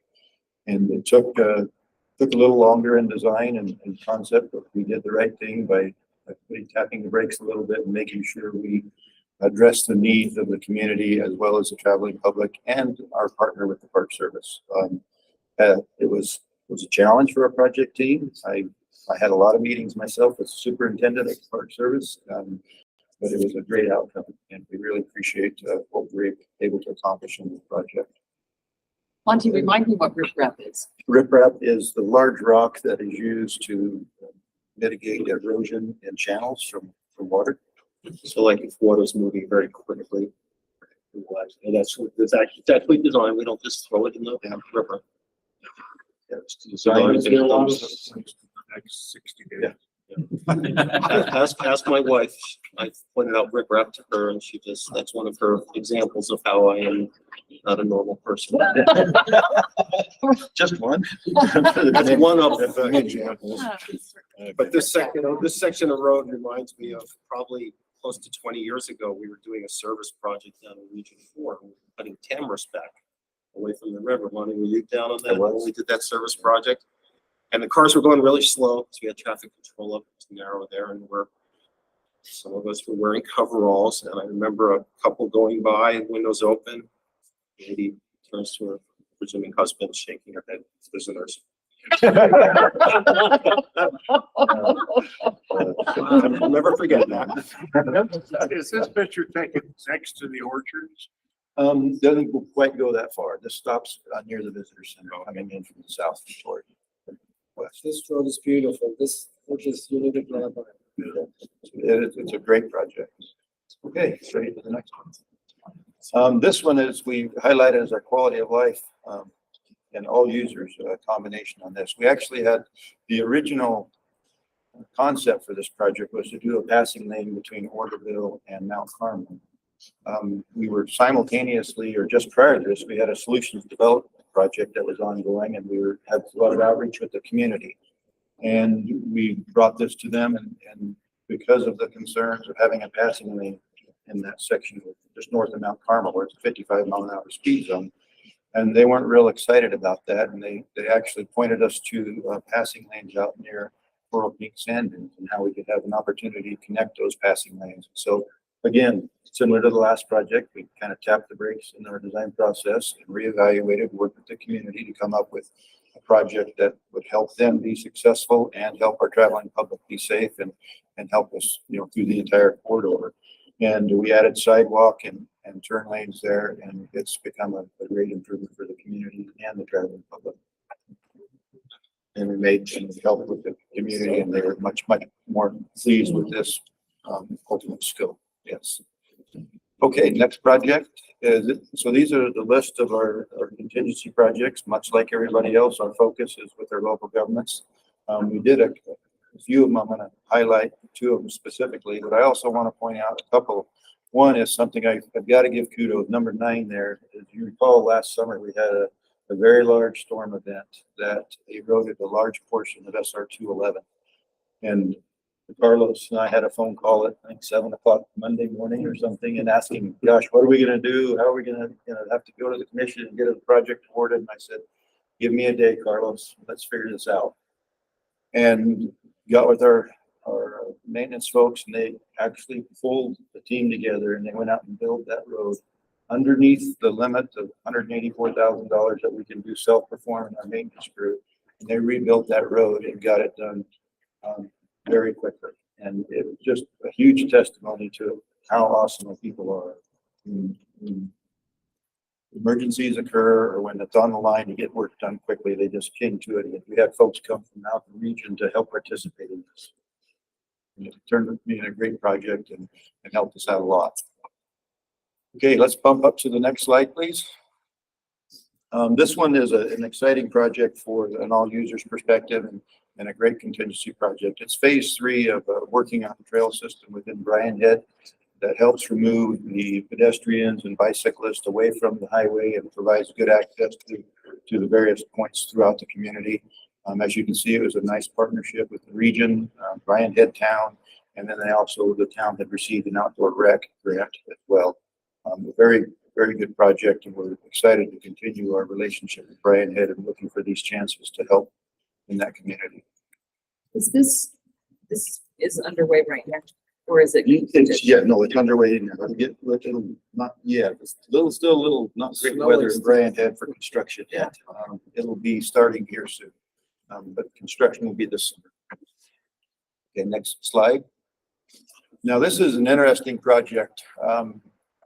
The contingency project, we actually became aware of through the literature, transportation literature, of a project that was done in Delaware where they had a lot of speed, high speed traffic in an area that they were having a difficult time controlling it. And as we read the article, it was actually last summer, we read the article and thought, no, that sounds like an interesting idea. And what it involved was putting in wide paint lines, as you can see in the image in the top right and the bottom left, putting in wider paint lines and constricting the lanes a little bit. We're working on behavior here, and we're trying to use the 3 E's of engineering, enforcement, and education.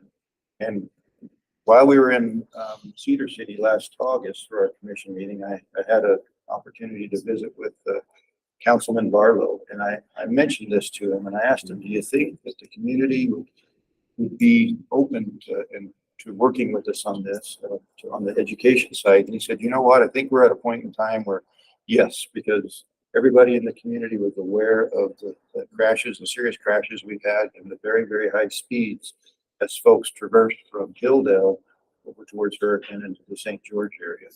And so we actually got that painting in place a couple of weeks ago, a week or two ago. And very interesting, prior to the project, we had on average the speed in excess of the speed limit was about 13 miles an hour. Just pulling information just in the last week, that's reduced about 7 miles an hour to now the average over speed limit is about 6 miles an hour. Now, granted, that's a very short window. We have VMS signs out, we work with the Highway Patrol, we have additional enforcement or patrolling going on, and we're working on that. But we're very anxious to see if we can, in fact, affect behavior and what would be the outcome of that. You know, the cost of the project there, you know, that's one serious accident, and that cost is fairly negligible. And so we're very anxious to see what happens. I don't think we're naive enough to think that we're going to completely change everybody, but the feedback that we've gotten from folks that have driven it, local community folks that have driven it, they said, you know what, you feel a difference, and it does have an impact on the way you drive. So it's going to be very interesting to see the outcome over the long haul on this project. All right, next. I think that's our transportation solutions project. Another one we want to highlight here. This is a safety issue for us, and not only for the traveling public, but for our folks that are our maintenance guys that are out there having to do the repairs on this box beam barrier. It's, I think, the last one. I'm almost positive it's the last one in the entire state. I think they called it a Wyoming box beam. Anecdotally, and we're working through. This is a $2.7 million transportation solutions project to begin replacing. There's about 10-mile section, and it's going to be probably 4 phases to get to it all, but it should improve the safety, especially in the winter months when we have folks that hit that, and then our crews are exposed under winter and icy conditions to be out there doing repairs. That's a very hazardous situation for them to be in. And as traffic has increased on I-70, it's something that we've decided that we just needed to take action on and move forward. And so that's a project that it's not just the traveling public we're thinking about, it's our folks that we're thinking about with this project and increasing that safety. Okay, next slide. This is an interesting project that we're glad to be able to get to. It's a box culvert repair. It doesn't seem, not a real glamorous type project because most people will never see it. But as you can see, the box culvert itself is given us all of its service life. It's done its job for many years, and we're looking forward to getting this completely replaced. As far as the location of this is just on the east side of Red Canyon. It's about milepost 6.7, I believe, and it's a very beautiful area. A lot of you have driven SR12 and enjoy it. That will be under construction next summer in 2024. Okay, next slide. That wraps us up. Any questions for any of the region directors? Good job, Yeah. everyone. Nice job. So we have 10 of 12 here. Ben, do you think we can get to the next agenda item and keep on the agenda here? I'll monitor my questions. I'll save them for during lunch. I have people at the That means you have to eat faster. I think let's give it a shot. Go for it. Go for it. He's a risk taker.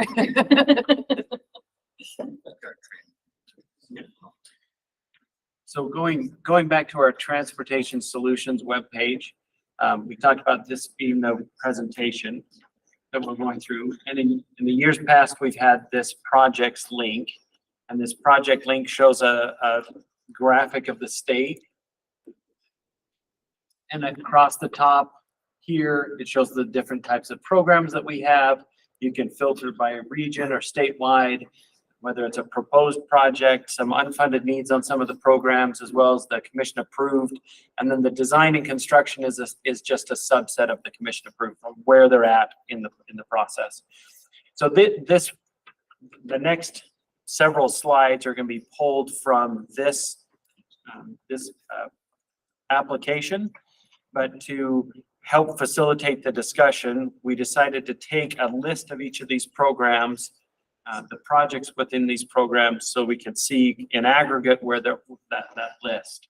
So this is available. It's on our Transportation Commission webpage under the projects link.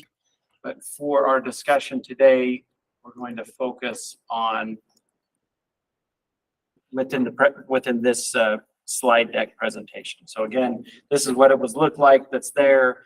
I think everybody's seen that the last couple of years. We've used that for the discussion. We're just going to take that list out and review it during this meeting. Okay.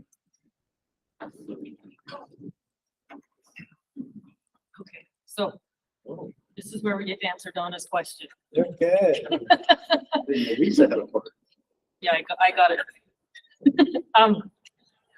So Ben's assigning stuff to Lisa already. it's better.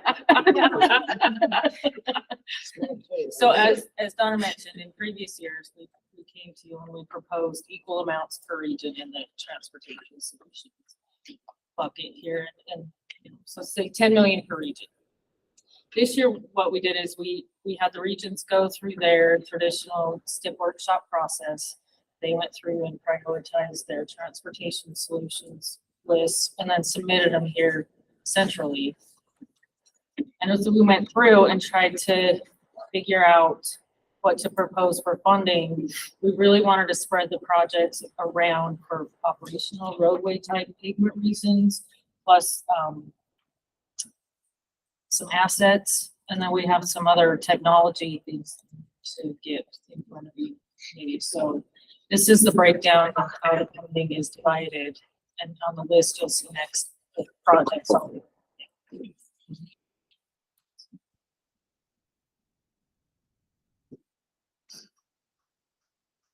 Yeah, so this list is broken up by those categories.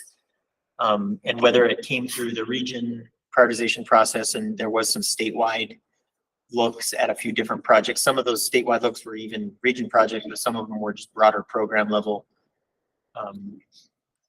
recommendations. There's a couple pages here. So I think what our plan was is we were going to show the list, and then if there was any specific questions or anything about those projects as you take a minute to look at them, we could call on the phone of friends from the regions or the statewide if we need to. So you can scroll to the next one and we can go back if you want, but this just shows the different categories. And the S stands for the state project, Yeah. right? State project.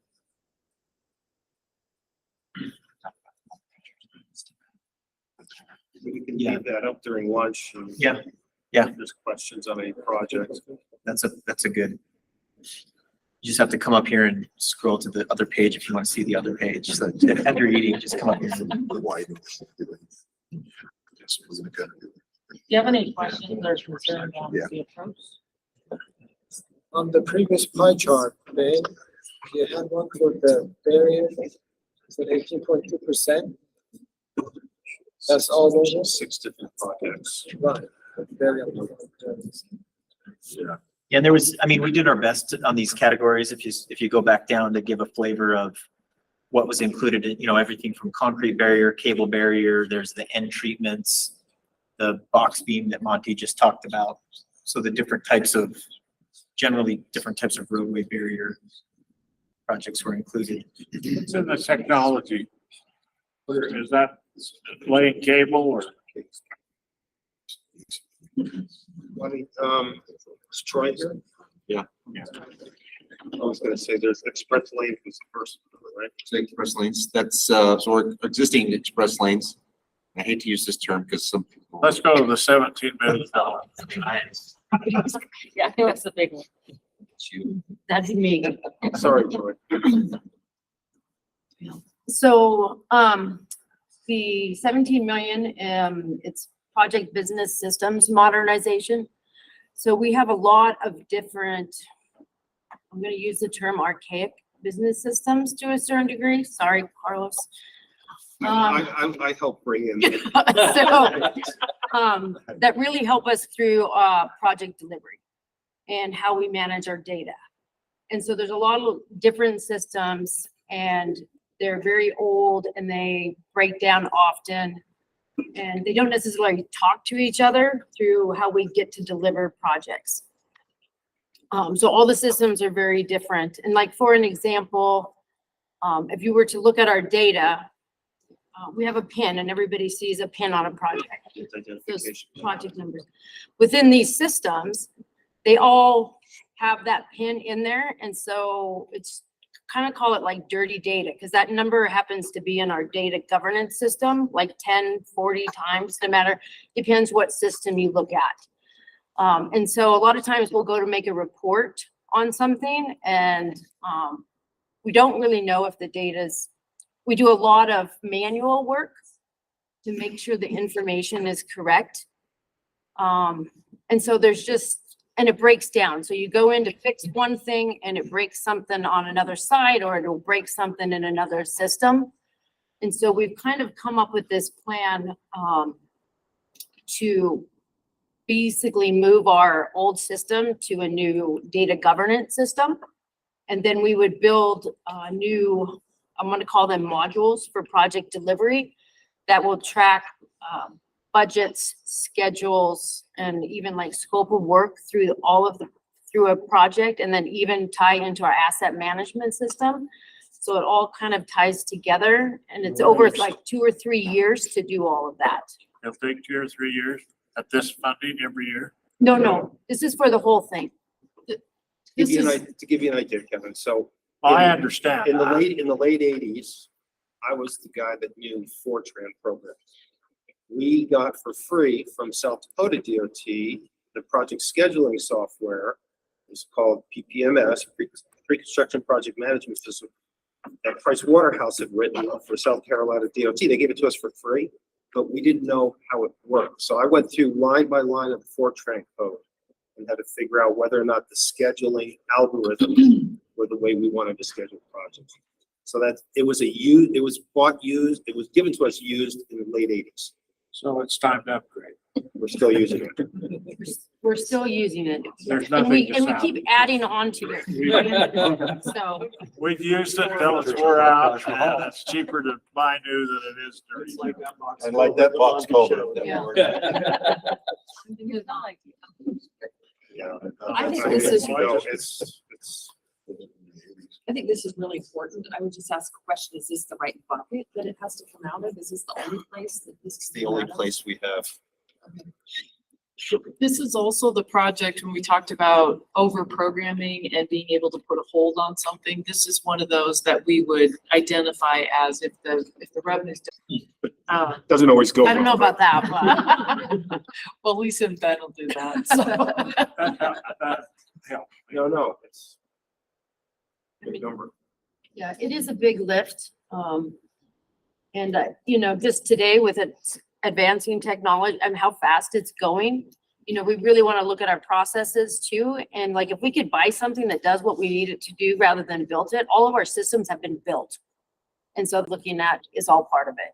So this is kind of like space cowboys. Yes, exactly. Not sure I know that reference, but. The old days, they had to bring back the old astronauts to go fix it. Great analogy. You know, our philosophy has always been in the past that we can't find software that works the way we do, so we're gonna build our own. And what that means is we can't keep up with technology. We just can't evolve fast enough. And so our philosophy now is buy the software that's meets the need and we will change our process. But then that through competition, the software industry, that's gonna keep evolving. And so it'll help us stay up to date. We won't be dealing with a 40-plus-year-old system. Just like we used to buy the Microsoft desktop program, now they have this membership annually, so you just update it automatically. You don't have to- Exactly. I hate it. We're doing it, right? I want to know the software. Right? Because now everybody sells membership. Because they can easily update it, you have the latest It's more technology. in your system. nimble. So the We discussion, should benefit from more efficiencies. yes, Delivering projects cheaper. yes. I mean, this is a one-time thing. It But should, it we're will, gonna- it will pay dividends for years. They give it, yeah. And it'll allow us to interface with our partners as well in a much more flexible. I think, the discussion we had last year that I think Natalie initiated around splitting the pie evenly amongst the regions forced, Terry, Ben, Lisa to kind of take a different approach and gather up what the statewide needs and evaluate those at a statewide level. Try to recommend apportioning the money statewide, what it needs. And so I don't know if the regions probably did the math. I don't know. Rob's saying, I don't know. Oh, yeah. You did, of course you did. So what's the score there? That other answer. That means he probably feels good about it. So he got the big end. I think Region Two wound up even what we would have otherwise. There's a little bit of nuance too, is with We're not the, gonna have a $17 million hit next year. No, More and than and likely. remember, we had the discussion around why last year's transportation solutions was artificially profitable. So that's not the number to confront. This is a good management decision. We just gotta make it, move on, get it done. So we appreciate the commission's consideration. I'll just add one more thing. There was, between the legislated projects, like we saw some of the 191 stuff that was on there. And then there's some new programs. One of the ones we'll talk about later is Protect. So those are things that probably in the past would have probably fell in the transportation solutions buckets. And so there's that's all factored in as well. Yes. Okay. Let's see. So somebody has to speak first. People by the door. Right there, let it go. Robert will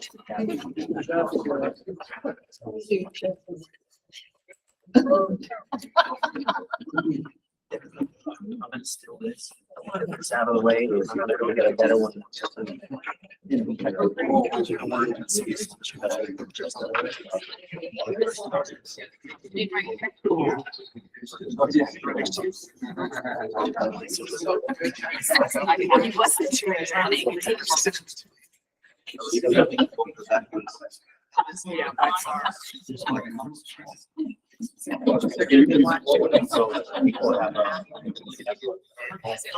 The slides that we're gonna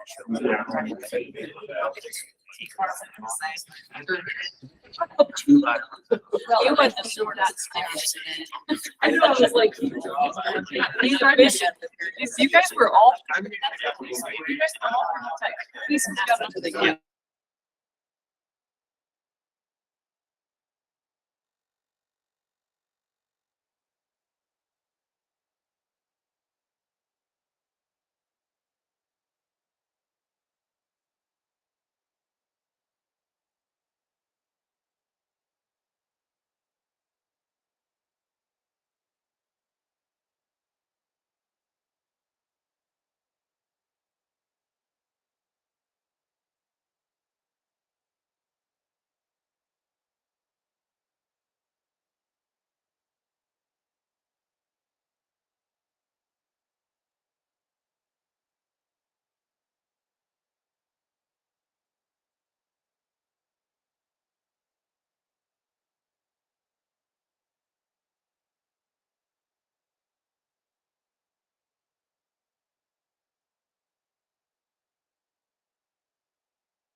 Yeah, so thank you, everyone. Stephanie Tomlin, Central Planning with UDOT. So I'm going to give, as Carlos introduced, talk through, give an update on where we are with the project prioritization model updates. So there's enough slides in here that I figured it'd be good to include a little bit of an outline. So we'll talk about the program overview, jump into the goals of this update process, talk about the schedule, the process itself, and the MPO engagement. And then I'll jump into the models. We're going to keep it pretty high level at this point because I will touch on this, but we're going to be coming back in subsequent commission meetings for more detail. So I'll keep it pretty high level in the models, but there are two kind of under the hood examples that I'm going to give about the data measures that we're looking at, currently considering.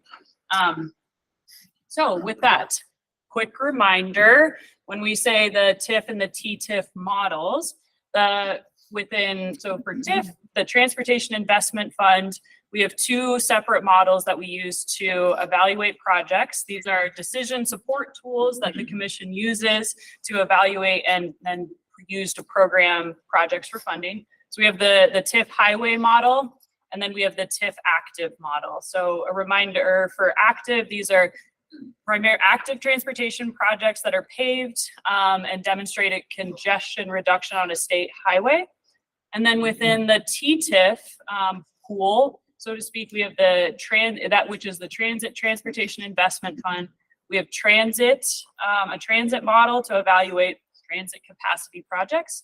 And then we have the TTIF first and last mile. So a reminder on what this is. This is active transportation projects that make a deliberate connection to a transit stop or station. So those are the models that we're referring to and that we're updating.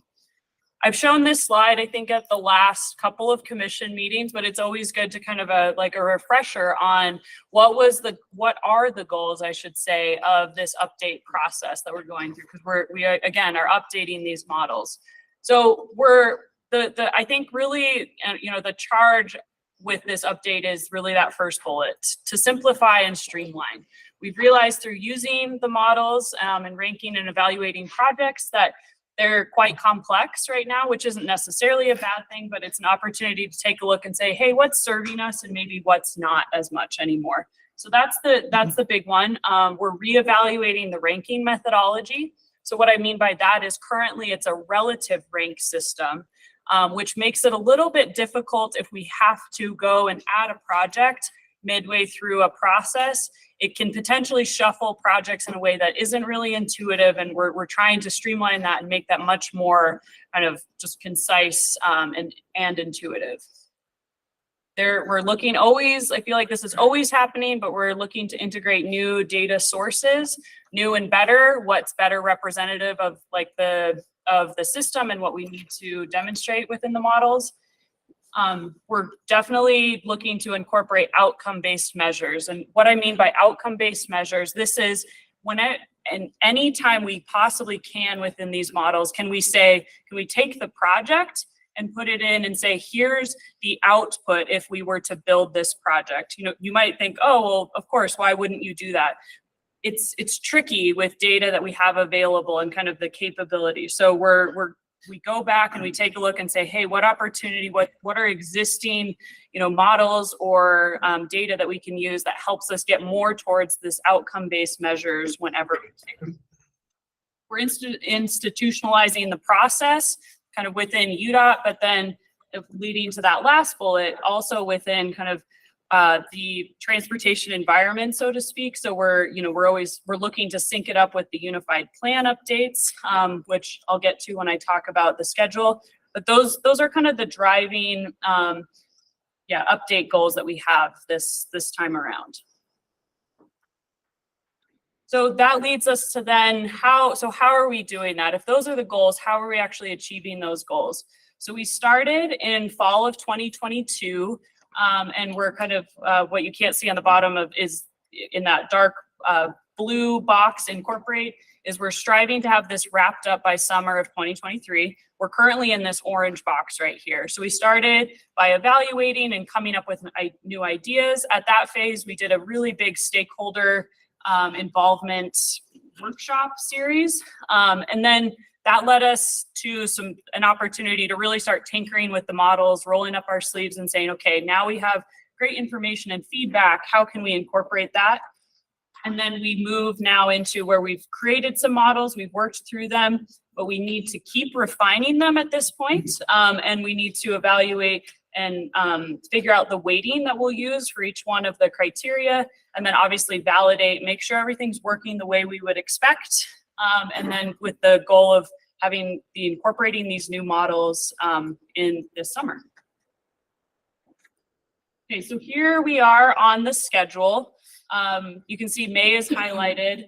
So the orange line up top, that's the commission touch points. I'll talk about May and June specifically, or sorry, June and August specifically, but here we are today in May. So we're, again, as I said at the beginning, just giving a little update on where we are with everything, but with more kind of substantial involvement and discussion in June and August. But what I want to draw your attention to particularly here is this dark blue line representing the MPO working group. So this time around, we've been working in lockstep with our MPO partners to update these models. So this is outlining the key MPO meetings that we've had thus far, starting all the way back in January up until literally, just a couple weeks ago. So with that, I'll turn it to Ben to. Yeah, I just wanted to first of all, express gratitude to the MPO and their staff for the time. I mean, as you can see, they weren't particularly short meetings all the time, but they were very, very key in helping us do some gut checking and continue to do so. So I wanted to thank them. I know some of them are some of them are here, some of them are on the presentation. So, obviously if they want to chime in or say anything at this point, that'd be appropriate and great. If it's appropriate, I'd be happy to make a brief comment. Yes, I think so, sure. It'd be nice for the commission to. Okay, well, yeah, hi, everybody. I'm Andrew Gruber. I'm Executive Director of the Wasatch Front Regional Council, one of Utah's 4 metropolitan planning organizations. And I'll just briefly say that we really do appreciate the significant engagement that the metropolitan planning organizations have been invited to have in this process of updating the prioritization.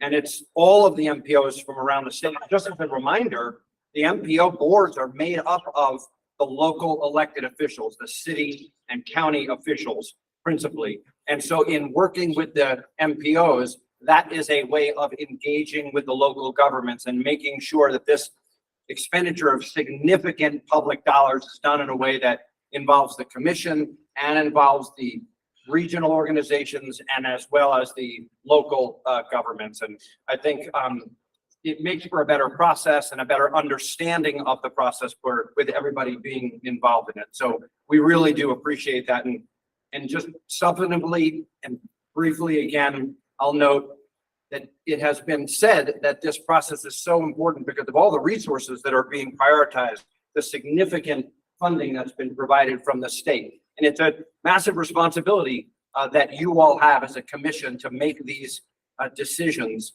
And I know that from the participation that we've been able to have in working with Stephanie and Ben and the whole team and developing these models, there's so much thought that goes into making good decisions. And it is really tricky to do it because there's a balancing of interests that has to be considered between the really fast growing areas of the state, the more established areas of the state that still have really significant travel needs, the rural areas of the state. And so to have to balance all of that out is hard work because the resources are large, but they are not unlimited. And the process that you all go through and the model development that you use for this process, I think, is really good quality, substantive, and it's based on good data. And we're just thrilled to be able to partner with you all in doing this work. So thank you. Just a quick question, because there's a whole part of the state that doesn't get covered in MPOs. Can you just quickly speak to how the rurals are represented in this process?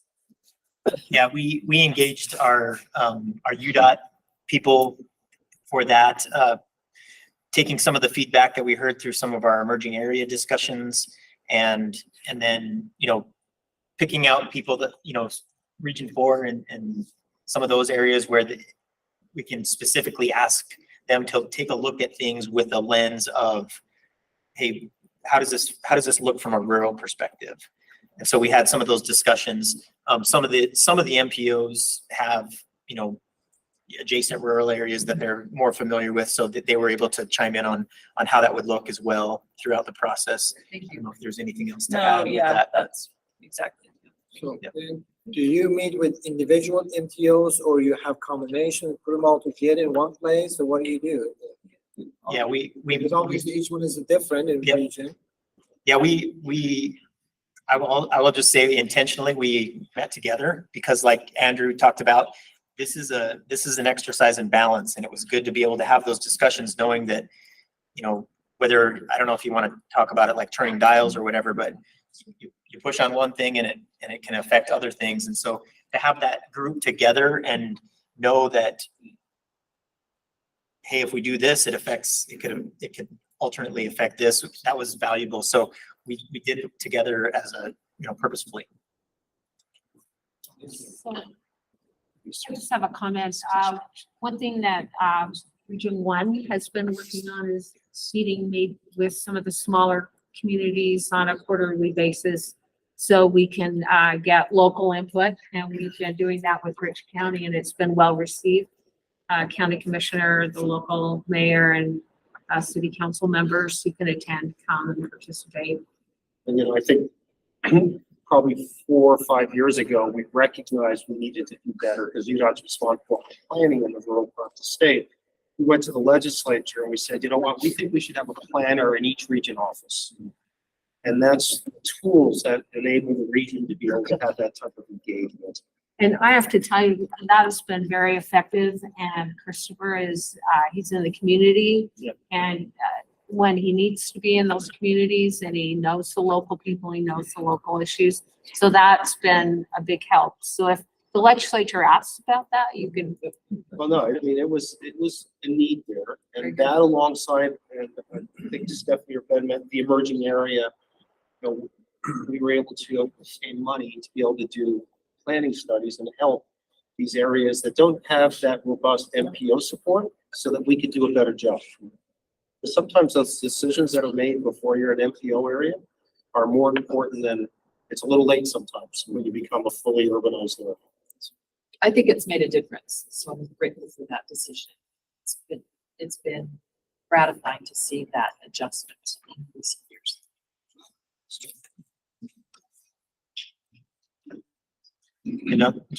I know we have other members of our team online with Andrea and some of the other people that were in that discussion. So I'll just offer, feel free to jump in at any point in time. This is a discussion presentation about prioritization. So It doesn't have to just be nice stuff. I mean, No, I want the commission to hear where you are at as an MPO, where you're at, how you're feeling, so that they can, because ultimately they have to own this.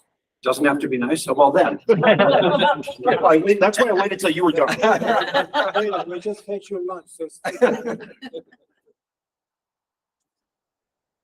Okay, so the standing offer for others on the call, but we'll just, to point out the MPO engagement, it's been a really great process, and we've talked a lot about it, but I also agree that we've learned so much in doing that, and I don't think we would have a lesser product at this point had we not. So it's been really great. So that then brings me to kind of commission action. So what can you expect as the commission over the next couple of months that when we come back? It's worth pointing out that this is, of course, a tentative schedule. We've actually had a slight adjustment in our schedule already, but that's due to, kind of looking at these measures and going through refinements based on that really important feedback that I just referenced. But as of now, we are tracking towards this, so in June, the idea will be with the commission to discuss the weighting recommendations. So again, there will be weights assigned at the criteria measure level And that will be discussed with the commission. But it will be based off of some recommendations that come out of the collaboration with the MPO and the regions. So that's the thought there, is that we come with some recommendations and then we talk and discuss and refine those as needed. We will also in June then be presenting the written process document. So this is that important step within the approval process of the new models. So, and then that requires at least 1 month, right, period for before it can be approved. So it's not ideal that we don't have a July meeting, but since we don't, that means that'll put us to August. So in August, we'll be coming back, again, tentative, but we'll be coming back to request approval of that written process document. So that generally makes sense on kind of the next steps and what we'll be doing. Okay. So then, so now what I'm going to do then is jump into the actual models. And again, we won't be talking about each specific measure because we are going through refinements right now, and we don't want to present something and then have to, walk it back because we've changed and adjusted. However, there's going to be 2 that I will point out because it's maybe helpful to see kind of the inner workings of what, a measure potentially is looking like. And there's 2 that I'll point out, one within TTIF first last mile and one within TIF active. Okay, so this is our current, so I'm starting with the TTIF transit model. So again, transit capacity project. So this is the current model, the one that we're currently using that the commission has approved and we've used the last couple of cycles. So you can see here this is what it looks like. We have the outcome areas up top, the good health, strong economy, better mobility, and connected communities. This goes back to UVision, right? And those 4 pillars of, quality of life measures. But then, under each one of those, we have these, what we called criteria in the colored text. And then below that even, then you have the measures themselves. So this is where we're going. This is what we have as the proposed new model. And again, I'm not going to discuss each one of these, but it's maybe worth pointing out that for this model in particular, we're going from around 15 measures down to 5.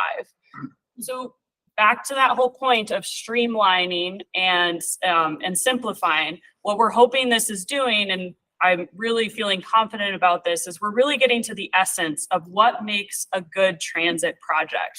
And we're capturing that in data that we can actually evaluate and measure meaningfully. And then that's what we're putting up within these models. So, because it's not like just taking measures out, right? That's not what's important here. It's about finding what's important and how do we raise that up and make that actually the important consideration here. So just from a logistics standpoint, because this is on the other 3 models as well, below here you see additional points with the gray box. These are the same for all 4 models. These are legislated components that we are required to use and prioritize based on these. So it's the moderate income housing compliance status, and then the transportation reinvestment zone and housing in the housing transit reinvestment zone. So these we have, so we think of them as additional points depending on status within each one of those. Stephanie, question. Please. Notice that you don't have the percentages anymore. Is that you keeping the same percentages or you just kind of reevaluate it for the new model? So that's a great question. That is what we will be discussing next time, are those weights. We've taken a stab at it working with the MPO partners, and then also with UDOT internally, but it won't be until the next meeting. So yeah, you'll see that's a great observation. So you see those percentages, right? And that's why there's none here, is because we haven't gotten, but those are those weights that we'll get to. What I love about what I'm seeing and hearing is the fact that over the years that we've had the previous model, we've learned some things. Right? Imagine that. Yes. And here we are trying to implement what we've learned. I really love that part, based on data. Yes. Thank you. Yes. I think one of the things that just popped into my head about the way we had it before, where we had weights at the outcome level, and then we had sub weights at the lower level. In another effort to streamline, we used to have like a decoder ring then to try to figure out, well, it's a percent of a percent and, you know, that type of thing. I think what we're leaning towards this time and what we'll come back and discuss next time is just having single weighting at the measure level or. Yeah, yeah. Is it measure? Yeah. Yeah. at the measure level. The measure level. So it'll be very easy to see the weight of a specific measure rather than having to two-step process to get there. Okay, so this is generally the direction for T-TIF transit that we're going. So now we'll jump into the T-TIF first and last mile. So again, active transportation projects making a deliberate connection to a transit stop or station. Same exact format here. Here's our current model with the weighting in the colored bars up top. And then this is the direction that we're going. So for this one, we're looking at going from 17 measures down to 4. And so in this case, one within each one of the outcome areas. Same additional points there. This is where I do want to, open the hood a little bit because this is an example. So this is on the right here. You see the connected communities. We're calling out this destination connectivity index. So again, just to give you like a flavor of what we're looking at here, the idea with this measure is we're saying we want the objective. We want to advance projects that are going to improve the multimodal or active transportation connection to major transit origins and destinations. So how we're thinking about that then is classifying the projects in 2 ways. One, we'll say, what's the quality of the project? Are you putting in just standard 5-foot striped bike lanes, or are you going above and beyond and maybe doing a shared use path or something of that nature? And where is it connecting to? Is it connecting to these more major regional kind of facilities? And, or is it connecting down to some of these more local facilities? And in this specific example, you can see that there's points no matter what, because there's still value in a local connection. Just under this specific measure, we're really looking at that regional connectivity is critical. So again, just to give you a little sense of like what we're thinking about when we're creating these measures. Okay, so that was T-TIF first last mile. Now we'll jump into the TIF highway model. Current model, proposed new model. So this one's going from 17 measures down to 6, or again, the proposal right now. And this one in particular, we're doing a lot of refinements on. So I'm not gonna pull out one measure specifically here to go through because they're in the process of being updated. But you can see what we're generally looking at as it relates to, again, what makes a good highway project and how can we evaluate that? Don't go, Stephanie. Would you please define the opportunity cost? What do you mean by that? Yeah, that's a great question. So we're looking at the cost of the project per rider. Well, in this case, it's per person, like on the facility. So we do a 1.2, people occupants per vehicle. We take that. So we're looking at, just a basic look, looking at the cost per rider, basically. Thank you. Yeah. Natalie Gochner's not here, but were she, I predict she'd be saying, I'm so happy to see safety as a priority in each of these and we categorize that under good health. I'd love Is that to fair to give, speak for Natalie since she's not here? I'd love to give a really specific shout out. I saw Robert in here earlier to the traffic and safety group they have helped us so much this round on the safety measure. We asked them to really help us get to, again, what's the essence of safety when it relates to capacity projects. And they were super instrumental in helping us with that. So yeah, I think that's good observation. Yeah, that we've had probably as much discussion as any of them on that one. And to what Stephanie just said, this is a safety aspects of a capacity project. So it's hard not to slip into that role of like, oh, what if this was a safety project? But there's we have different programs and stuff that focus on safety projects and those have different ways to prioritize their projects. This is, hey, we're primary purpose is capacity, but then there are some opportunities to, take into consideration safety aspects. So I think that just want to keep that in mind with everybody that it's interesting when you're talking about capacity projects and having safety measures.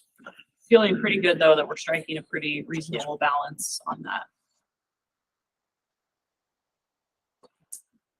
Okay, and last but definitely not least, the TIF active. So again, active transportation projects, they must be paved. And this one is, I should have mentioned this at the beginning, primarily nomination based, as well as the TTIF first last mile. Those are, they're nominated by our local communities to be considered for funding.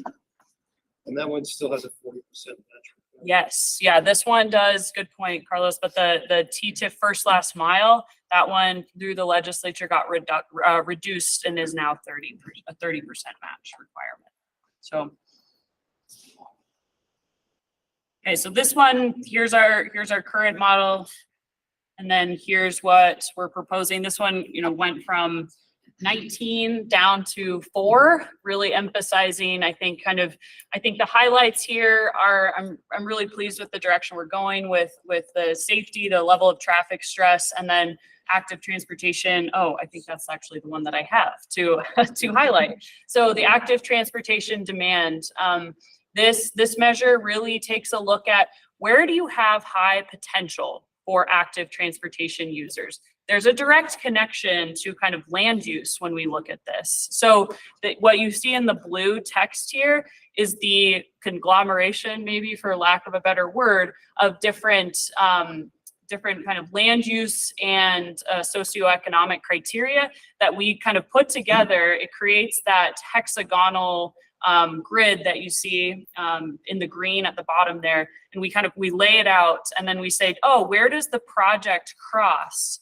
And then we can, evaluate basically, oh, this project is going through an area that has really high potential demand based on these best practices in the, in the industry on what makes an area kind of ripe for people biking and walking. So we therefore would provide that project with a higher score under this measure. Can I briefly interject? Please. I want to emphasize how important it is that these measures are in fact considering the local land use. Because as we know, transportation does not operate in isolation. It is dramatically impacted and impacted by, and it impacts what happens at the local level, where people live, where they work.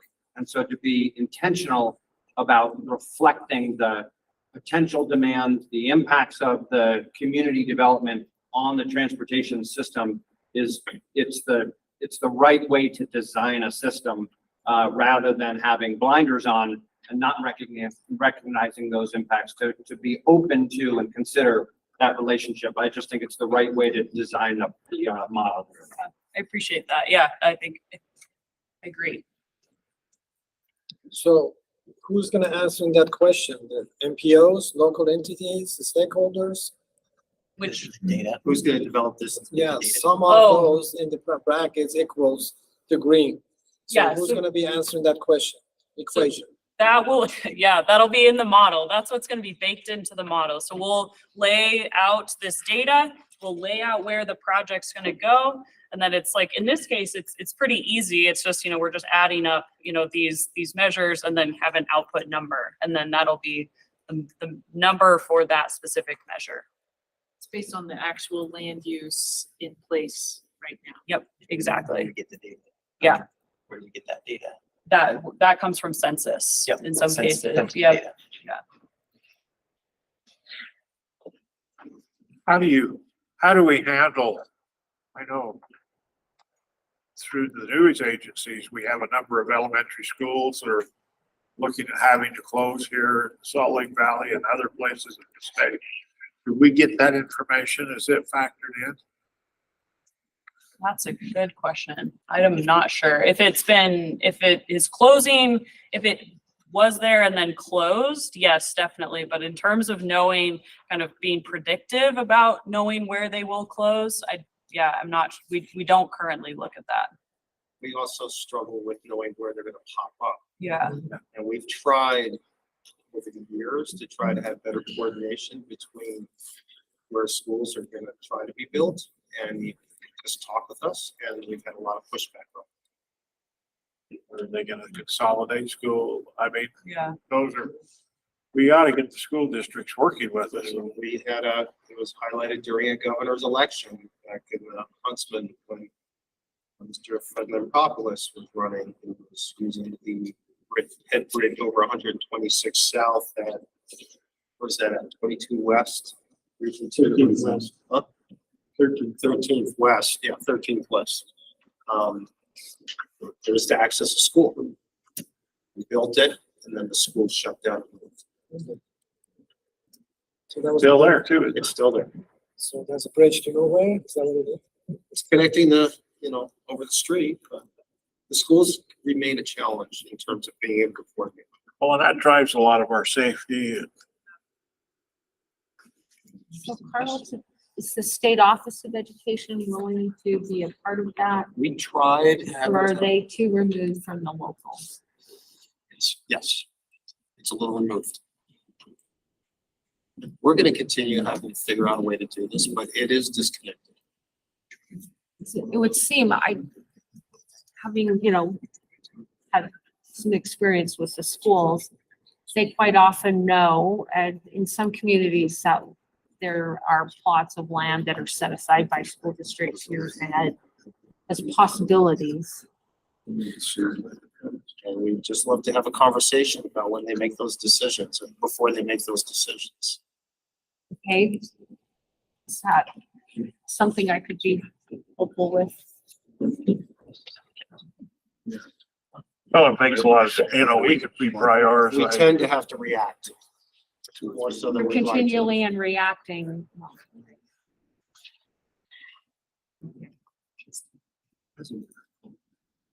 Okay, so then, I mean, this is the last slide I have. So just again, a reminder, or in summary, we're working hard, getting to what's the core of what's important within each one of those models.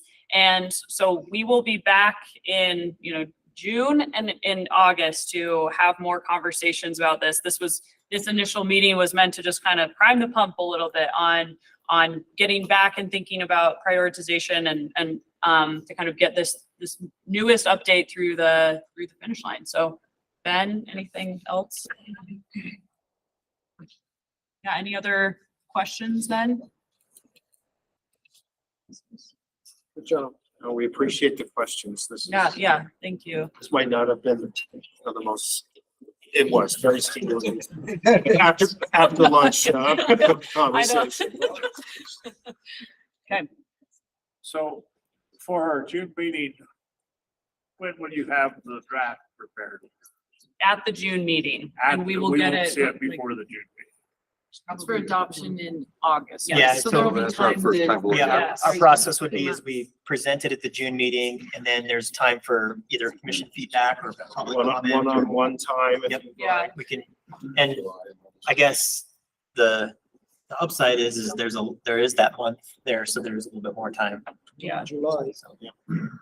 So expect that should be what should be ringing in your head is in June and August, there will be a staff update. Okay, thank you. Get to Oh, I check- get to you check get to check two the boxes. Okay.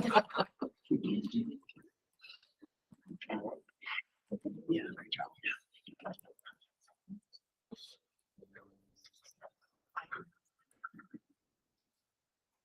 Yep. So again, similar to the transportation solutions, basically our next three sections that we're gonna be discussing, the structures, the high volume road and low volume road program. If we go back to the STIP app, again, we're gonna click on our programs. If we go in and we click on high volume, see our map updates, and if I click on the proposed here, there's a couple of different things that's on the STIP app. Right here, this program briefing, if you click on it, Sharon, so we can see online, it's just a brief summary about each one of these projects. These are the low volume, high volume, their preservation, their rehabilitation style projects on our pavement. If we do the same thing This tab, under programs, under structures, if I look at the all structures here, we have our, again, the program brief. This link here, if you click on the project description instead of a program briefing, it shows, it zooms into a map, an area of where that project's located. So there's other information that's on the STIP app that you can see these projects apps here. But again, for the discussion, we're going to just show the lists in the presentation. So back to our agenda here. Our next item, our next section is structures. Our structures program here. We have 2 projects that are under the rehabilitation or replacement. And then 7 projects under the preservation program within structure. We do have the structures team here if we have some questions on this, or if you'd like to go back into the STIP app and look at those later. We'd love to work with you and discuss any of these that you may have a question on. I guess if I could, just a reminder on the structures program. If you go to the, if you go to the slide that has all the program values, this is one that we're adding the 3rd year. Is that correct? Yes. I mean, jump back here. Yeah. Can you find it? You betcha. Connect that. So these programs are what we're looking for approval tomorrow. And if that's approved, that list of projects that they're showing, we would bring to the commission in June. So structures is one of those ones like at the top where we're adding the 2026 program value. And I think the benefit of having a 3-year program in programs like this is being able to have a little bit longer program and take more time to develop the projects. I don't know if structures wants to say anything more about that, but.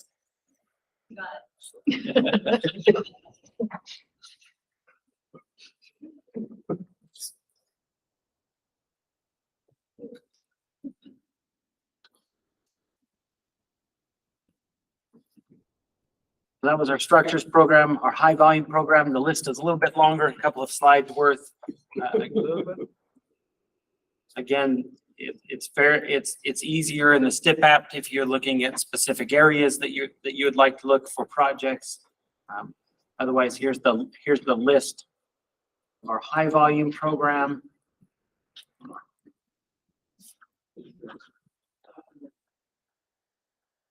And again, not expecting everybody to read everyone and jump on them, but these are available for further review.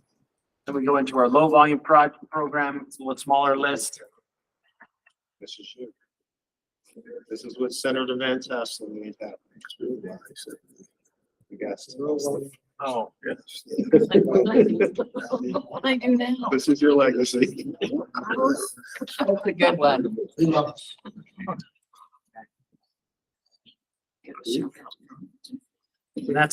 That's those 3 programs, and they're programs that we've seen for a long time. Talked about what the type of project is, so didn't spend a lot of time reviewing those.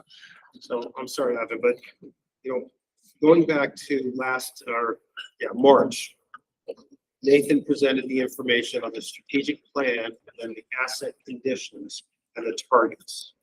And the programmed amount that's been asked for approval tomorrow was the amount that we feel, our experts feel is needed to meet those conditions, those targets. So the strategic plan, targets in there for conditions, actual condition of assets. This is how much money we think it takes at a program level. And then these are the projects to be able to accomplish that project. So that's how those are all connected.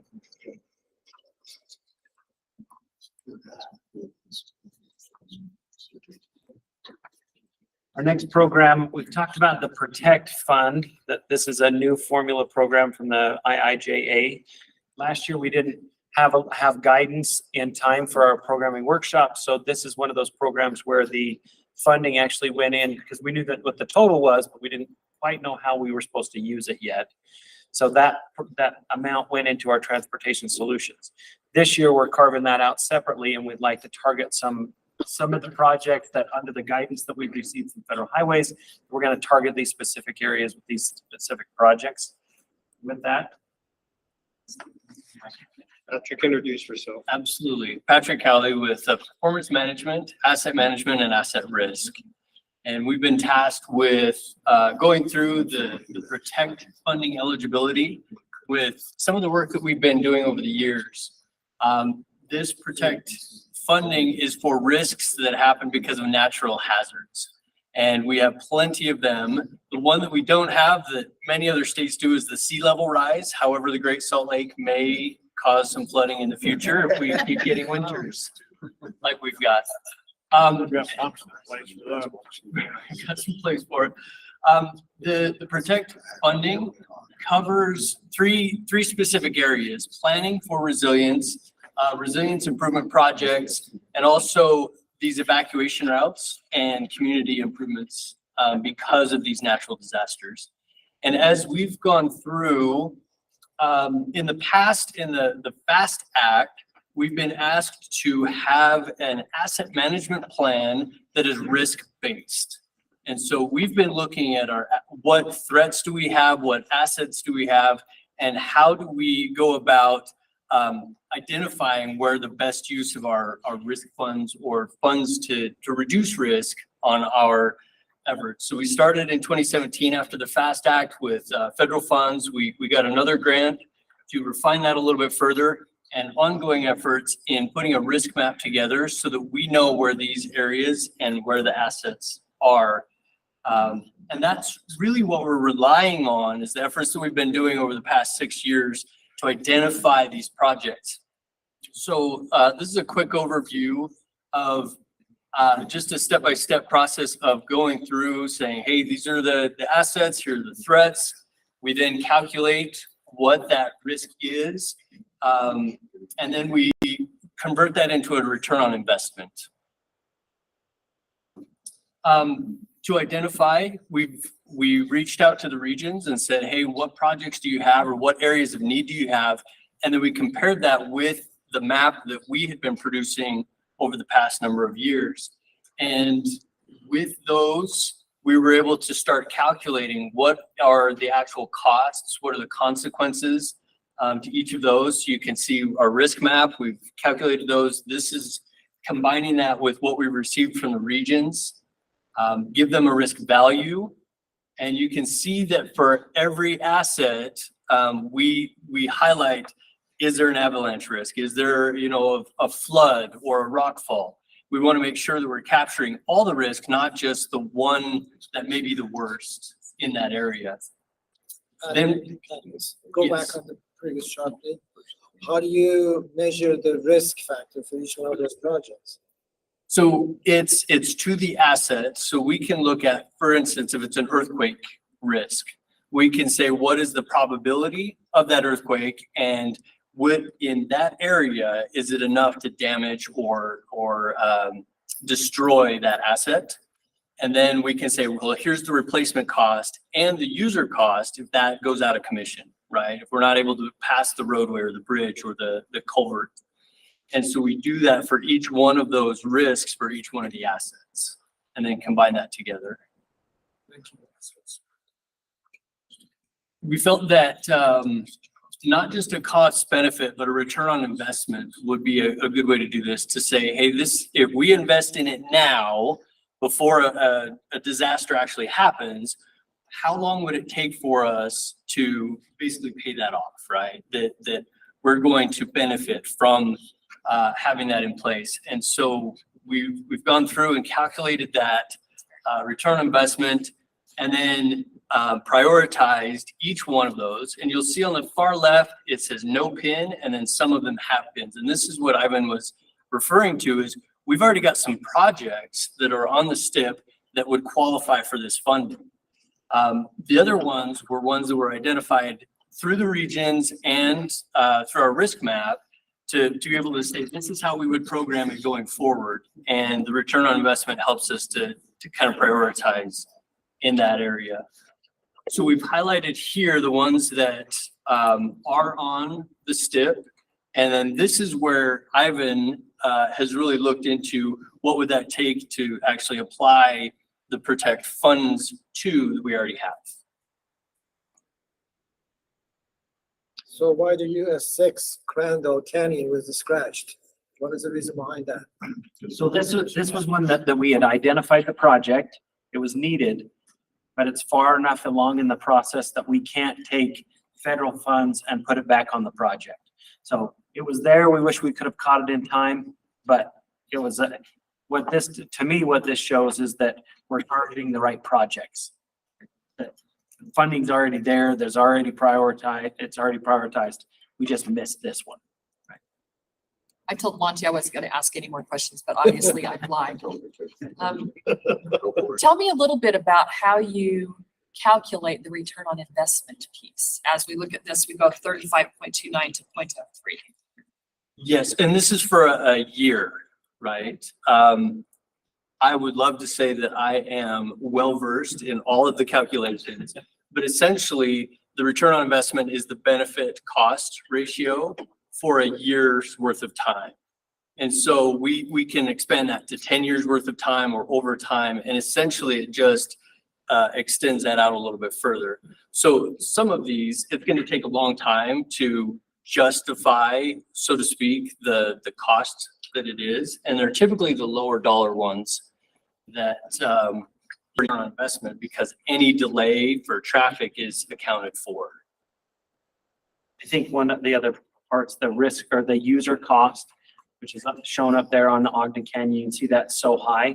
And the reason why is if one of those roads that if that shuts down, what do users have to do to go around that? We have the Cottonwood Wash down in Region 4 down in San Juan. A very similar kind of a scenario that there's not a really good workaround on that stretch of road. So that's where if it's a high volume use and not a lot of redundant route to get around it, that our user cost just spikes and pulls that ROI up. Great, thank you. That helps a lot. Is this a living document, changes on a daily basis? Well, not quite daily, but yes, it is a living document. And we are refining it as we learn more. There was a very good point that was brought up. We don't want to just replace what was there. We want to improve so that it can resist maybe a greater flood or a higher earthquake. And so our estimates are just that. They're our best guesses right now, but as we learn more and are more refined, that may change as well. Well, the reason I'm asking, US 89, there's right now the flooding through that. So is that included as a fresh yesterday's report or the It last week's is, report? you know, it's funny that you say that. I was just talking to Matt Parker and he's like, we're doing a concept report on that very thing. So I need to give you a new number. I'll get right on that. So he's working on updating those estimates because this is what we had planned. It had been funded and now we've got to now revise, and maybe this becomes a separate project from that one that's going out, that's identified here. So yes, it is living, and it's going to be every year we'll be refining it. Thank you. And that was one of the reasons why we went with this list, because it was already identified as a project. The concepts have been identified, the replacement cost, and the correct fix has been applied with the cost that we would be able to take to the commission. Here's the project and here's the real cost of the project, versus if we go back here, any of those that aren't, that was our best case as a replacement, but not necessarily a fix. So as we dive deeper into these projects, those project costs are going to change. And as they change, become more refined, then the commission will see a proposed project list that from this section of the process. So I've been, to make sure I'm clear on it as well, you've identified projects to swap out the state funding and put federal funding on for this program. I'll say funding, because some of these projects were already federally funded, but they were funded, the vast majority of these Different projects color of federal funding. were from Transportation Solutions. I think there was only one project where we had some high volume road money on that will swap that money with Protect. But the majority of it's Transportation. So we swap it out because the other federal funding we have is more flexible than the Protect.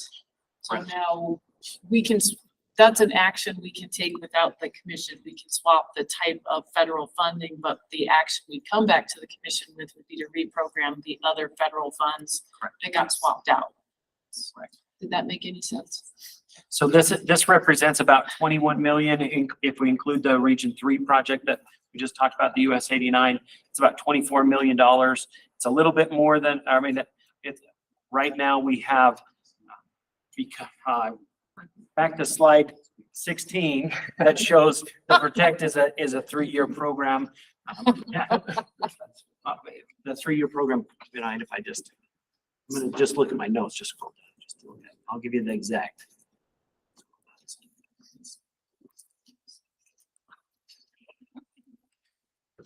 So this list right now from the,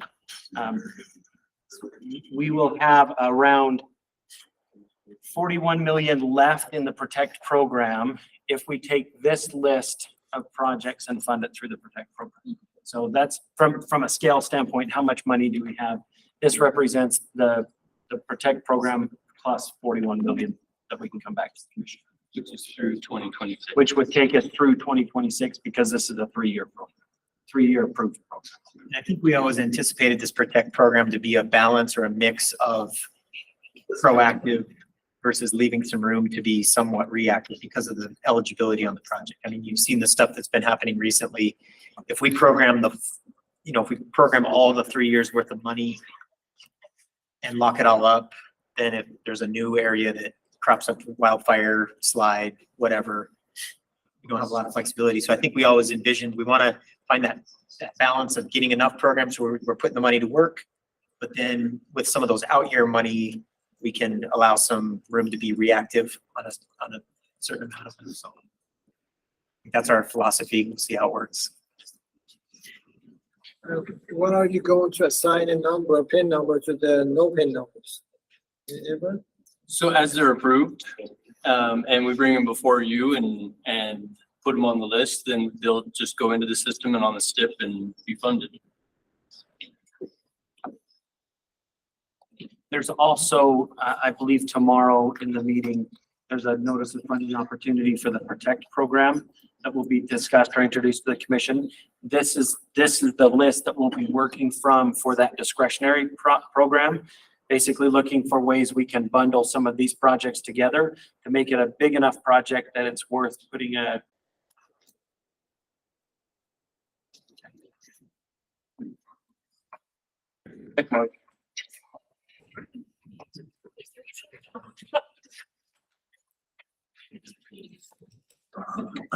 So talking about the grants, now that the plan is gonna be promoted to be a, you know what, so who's gonna be in charge of the grants? You know what? I don't quite know what that means. Our next step, the Some sort of lottery. Yeah. Our next item on our list, the Joint Highway Committee.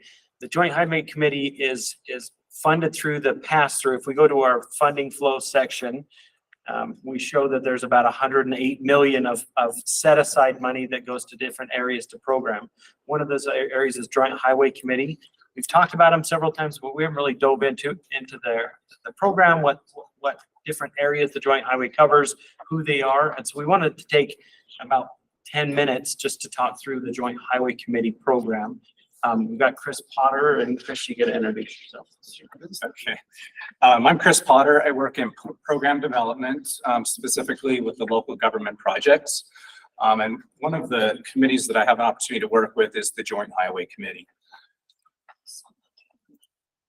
So the Joint Highway Committee, if we look at the Code of Federal Regulations, Section 23, Part 450, it says that the state shall develop the STIP in cooperation with the affected non-metropolitan local officials. So non-metropolitan to us is anything outside an MPO boundary. So those are what we consider the rural or non-metropolitan areas within the state.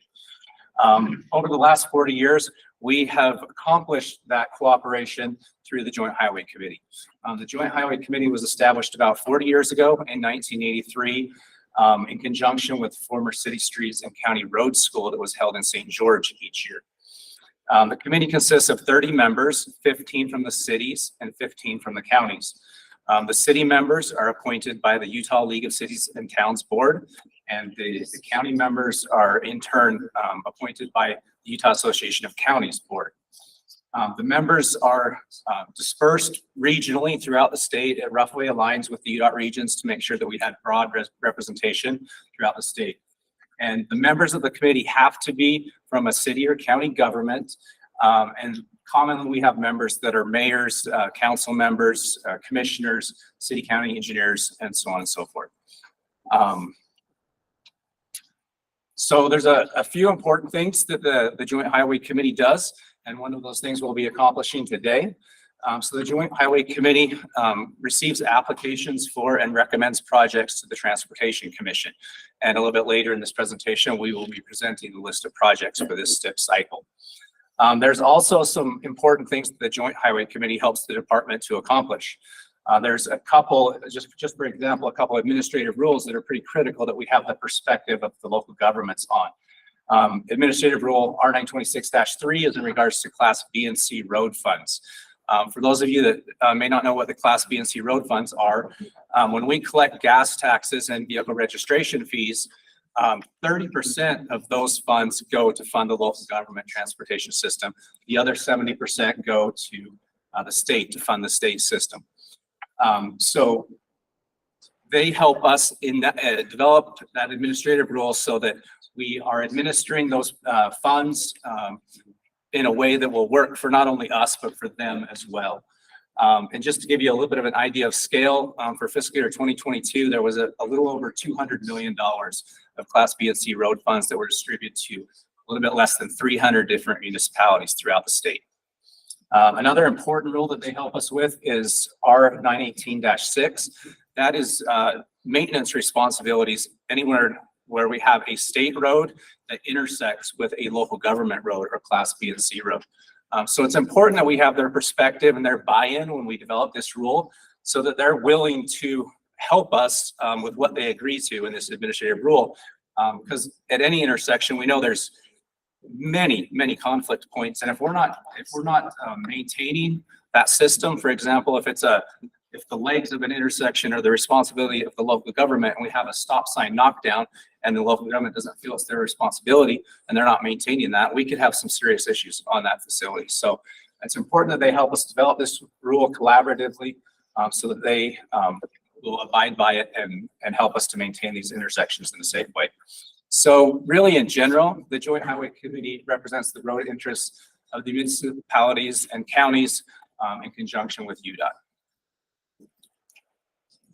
So the Joint Highway Committee oversees approximately 6 primary funds.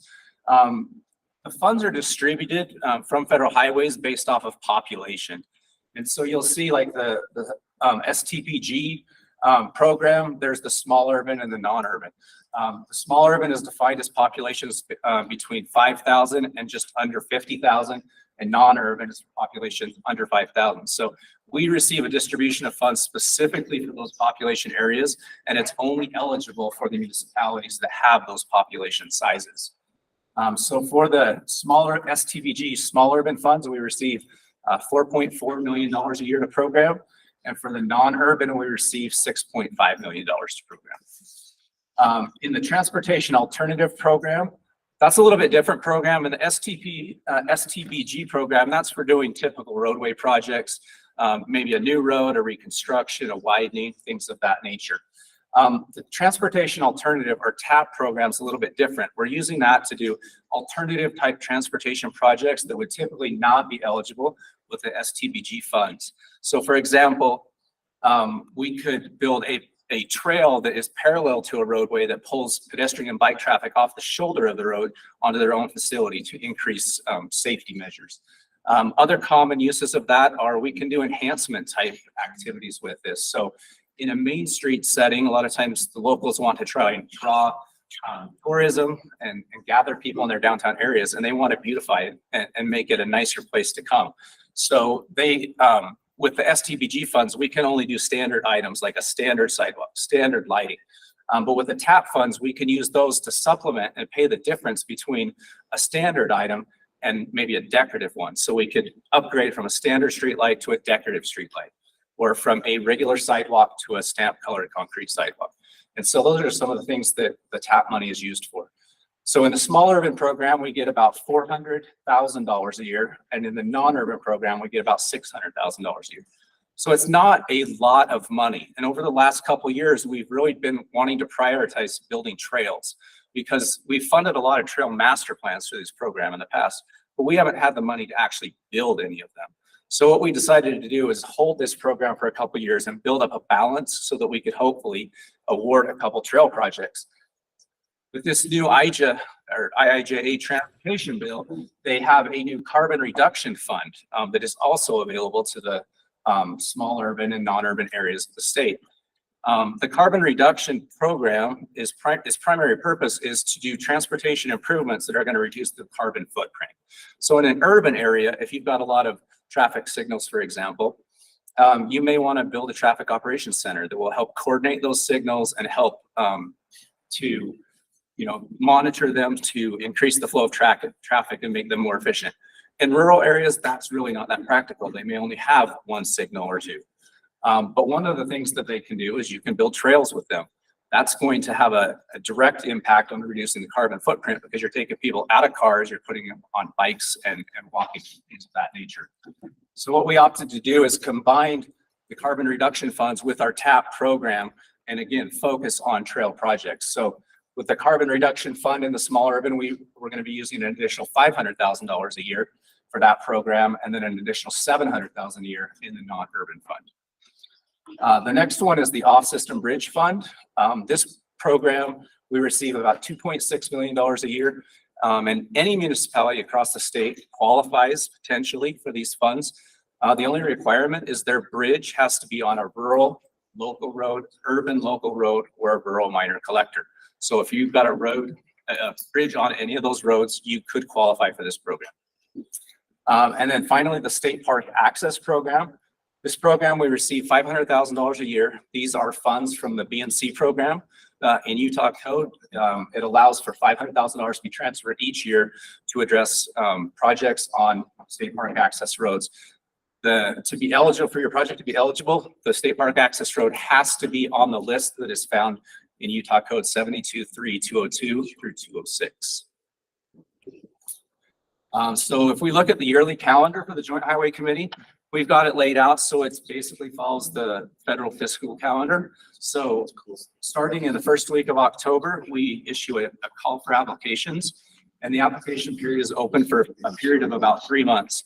So the application period closes the second Friday in January. During that 3-month time period, the local governments are evaluating what funds are available that year and what projects they would like to apply for. And myself and the Joint Highway Committee members are available to consult with them, talk about their project lists, and give them pointers on how they can come up with a competitive application. After the deadline closes, all those applications are sent to me, and then I take and compile all those into the different programs, make sure that they're eligible, and then put them into a Google Drive folder so that the technical subcommittee members that are appointed that year can actually go in and start reviewing the projects. They review all those projects and then they come up with a pre-meeting ranking of those projects in advance of the meeting. And then in February is when we have our technical subcommittee prioritization meetings. And what we do there is we have all the project sponsors come into the meeting, give a brief overview of what their projects are. And then probably the most important thing is the technical subcommittee members have an opportunity to ask questions, things that they could not understand or information that was missing from their application. After all those presentations and question and answer is completed, then the subcommittee members have an opportunity to go in, reevaluate their rankings and decide if they would like to make any adjustments. Once that's completed, we unveil the rankings of each project per fund. And then the committee has a discussion where we see how far down the list we can fund projects with the money that's available. And again, this is a public meeting, so the public's invited to be part of that discussion and see how everything's going and ask questions. Once the subcommittee meeting's completed, we've made all that stuff final. In April, the full Joint Highway Committee meets, and the technical subcommittees present their project recommendations to them. And then we get to this meeting here today where the recommendations from the Joint Highway Committee are presented to the Transportation Commission for their consideration. And then in next month's meeting in June, you all will have an opportunity to vote to approve those. And then really it's included into the draft STIP and goes through the regular process. And then the STIP becomes final, usually around the 1st of October. And at that point, I'll go back to the Joint Highway Committee in their fall meeting and let them know what projects made it into the final draft STIP. And if there are any that did not, let them know. And then the cycle begins again. So this is the list of Joint Highway Committee projects that we've approved or are recommending for this STIP cycle. There's quite a few that are broken out by the different funds. As you can see, there's 22 new projects that are being recommended, and there's 2 existing projects where there was a funding increase that was requested, and so we're including those as well for your consideration. So if there's any questions, I'd be happy to answer those.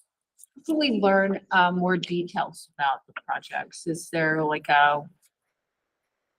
if I wanted to look at an application for one of the projects or something like that, is there an ability for us to look? I can provide the link. They're all in Google Doc folder, so Okay. I can provide that to all the transportation commissioners if you would like to look at those specifically. Is that something, Ivan, maybe we could break out and send an email to the commissioners with links to that shared drive? We can, and back to our STIP app where we have a list of all these programs. Under here, I'm going to close pavement and structures. We have local governments, and we have the off-system, non-urban, small urban. Okay, Those are those 3, and as well as that won't have the applications though. it won't, but it had the program briefing similar to the other programs. Information is that. But if you'd like to see the actual applications, we can coordinate with Chris and we can just bundle those and have So I them. can click on that and show it the text. Well, I was in a meeting and someone asked me about this and I didn't know enough. I just need Chris's phone number, because I was gonna. That works too. That was so complicated, all the restrictions. Share your phone number, Chris, write it on the board. It's all over the website. All the local governments know it, so I'm not afraid to share it. So. Do you mind, let's, and he's kind of not joking. Here's do your, navigate to your. Yeah, so if we come into the business tab and then down here to public entities and local governments, and then local government assistance. This is kind of our one-stop shop webpage for everything local government. So one of the common things we get is the BNC road funds. Folks want to know a distribution's made every 2 months, right? And so they're watching that. They want to know how much they're going to get because they've got contractors to pay, things like that. So a lot of times they call and they want to know, for example, we're building a budget for next year. Will you give us a projection of how much we're going to get? And we're like, no, we're not going to take on that liability. It's variable. It depends on how many receipts we get in for gas that we sell, vehicle registrations and things like that. But we say, we can, we've got data in here from the current year clear down to 2010, where you can go in and you can see what the distributions have been in the past, and you can make your own calculations and projections for what kind of funds you may receive. If we come down here to the Joint Highway Committee,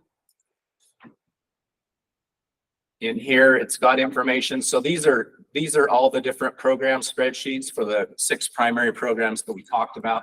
It doesn't have the proposed projects that we're recommending for this year yet, but it's got everything prior to that. So you can come in here and click on any of these. And it's probably going to be too small for you to read, but you can zoom in at your own computer and kind of see where the program's at, what the funding is, what year it's funded in, what the status of the project is, all that good stuff. And then down here is all the information, like we'll publish a new call for applications this fall. We've got the cost estimating spreadsheet to make sure everyone's using the same estimated spreadsheet that is consistent so that we have the same assumptions, that we're going into contingencies, things like that.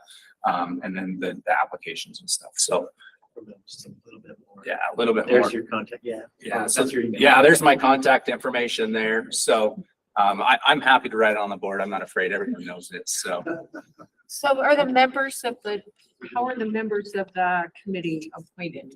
You know, are they? Yeah, so UDOT doesn't appoint them. They're, Back to your slide where you. yeah, I can go back. So, League of Cities and Towns. so the city members are appointed by the Utah League of Cities and Towns Board. And then the county ones are appointed by the Board of the Utah Association of Counties. Okay. So what I'll do is I'll work with Ivan. It's as simple as going into the Google Drive folder and just including all the commission members' emails in there so that you have access to this year's applications. And then an email will be sent to you saying you have access, here's the link and you can get in. That would be helpful. I just couldn't answer the questions. Yeah, So no. this has been very helpful. And we will follow up, so we'll work with Heather and send you Chris's phone number. So if you do get stuck in a situation like that, you got a friend to phone. Then now I know who to call. Awesome. Thank you.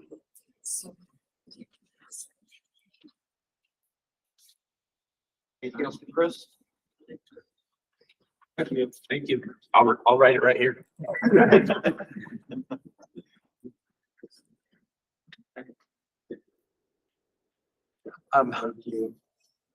Thanks, Chris. Our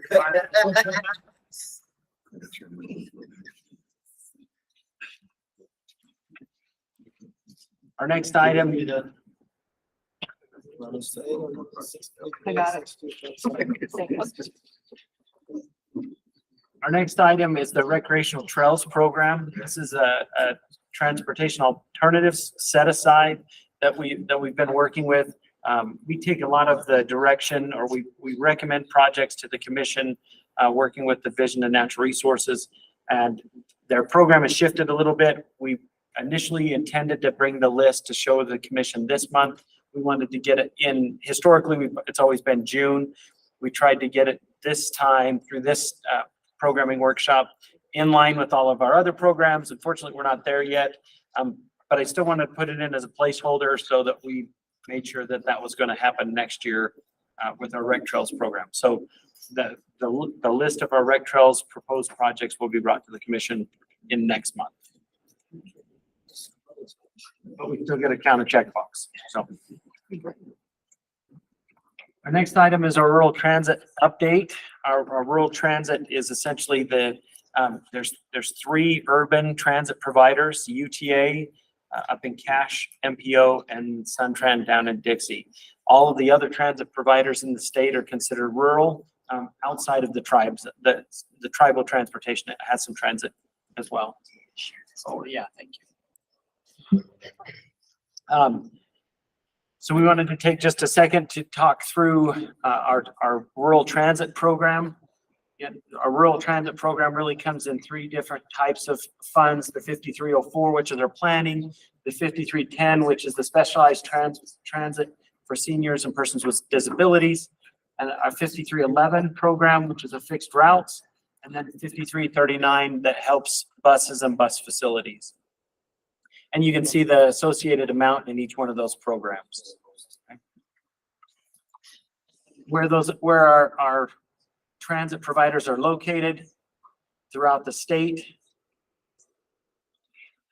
See, there's several different variations of the providers that we're able to work with and support their activities.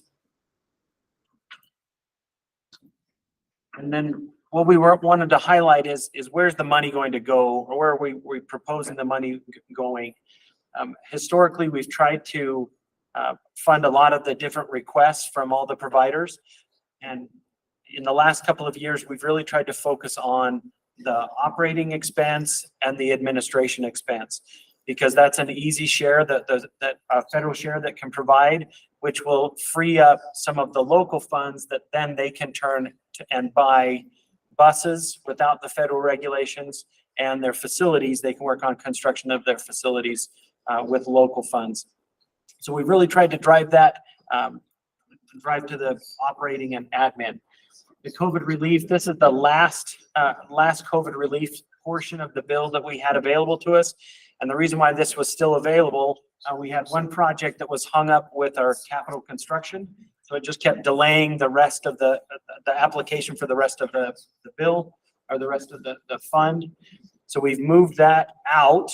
moved more operating and project administration fees in, making that easier for providers. And then the funding that was committed to capital construction is going to be in the formula funds rather than the COVID relief bill. One of the reasons that this was pretty exciting for some of our providers, this was 100% federal share instead of 50-50 with the local have to provide half of it. So that was a good, we felt like it was a good exchange because we also was still able to fund the same amount of money to the capital construction project. So there's a list of the agencies, the type of money and the amounts that we have available. We have 2 years of formula. Hey, Ivan, could you go back just for a second? Sorry. There's an item on here I just want to highlight for the commission that's been part of it for quite a while. So it goes back to the recreational hotspot money. And if you look at Moab right there, and I don't know if Monty or, speak a little bit about that. I mean, you guys, Region 4, you worked a long time on getting to this point. I think it's pretty. Yes, it was part of the recreational hotspot. It was one of the 3 of the suite of projects that we had that we moved forward after a pretty intensive effort with the community to work through that. And they did a ribbon cutting earlier this year in March, and they've contracted with a vendor that has 2 vans that are actively moving 15 passenger vans, and they're doing on-demand transit as well as route transit. And they actually have 3 vans, so one goes down. So it's a great project that is starting a process that we hope that will build on in the future. There's the additional $1 million that came from the FTA was very, very good, very beneficial. That allowed them to have really great coverage times. The city's very excited about it. It's a lot of fun to be able to participate in seeing that moving forward because quite frankly, we didn't think we were going to be able to get there when we first started looking at the hotspot.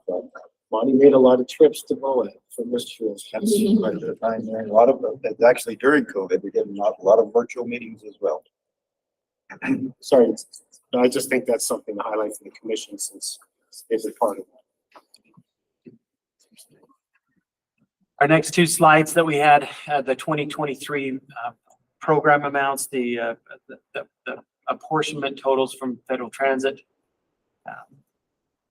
and then our 2024 apportionment amounts from Federal Transit and the associated providers. So this information is available. Love to have any or help any conversation or discussion with you about if there's other areas within that you see that we can work to support in our rural transit program. All right, last one.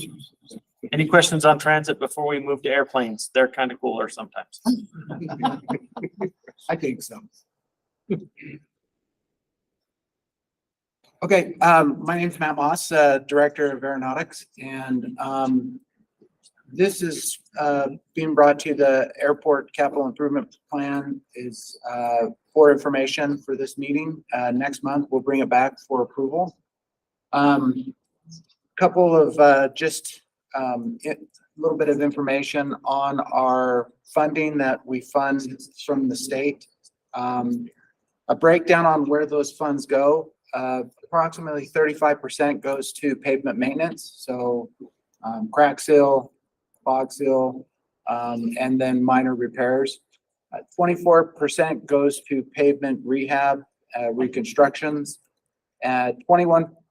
Approximately 20% go to aeronautic programs. And then 20% is a federal match for our airports to get federal funds. Keeping in mind also that the match that we do for airports does not include our commercial service airports, the 6 commercial service airports in the state. We don't match their funds. They're in what's called the $1 Million Club or more.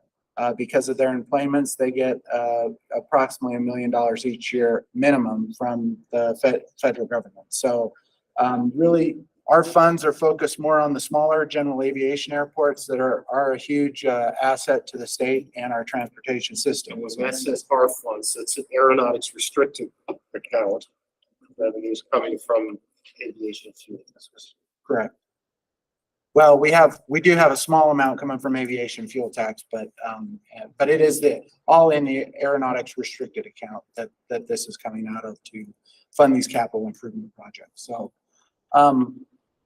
I wanted to just highlight where the funds are coming from and give you the 5-year totals and the grand total.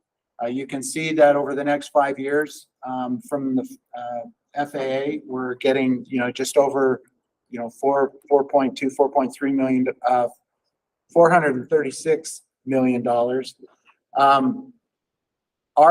What we're paying for the state, again, based on those breakdowns that I gave you, is roughly 26 million.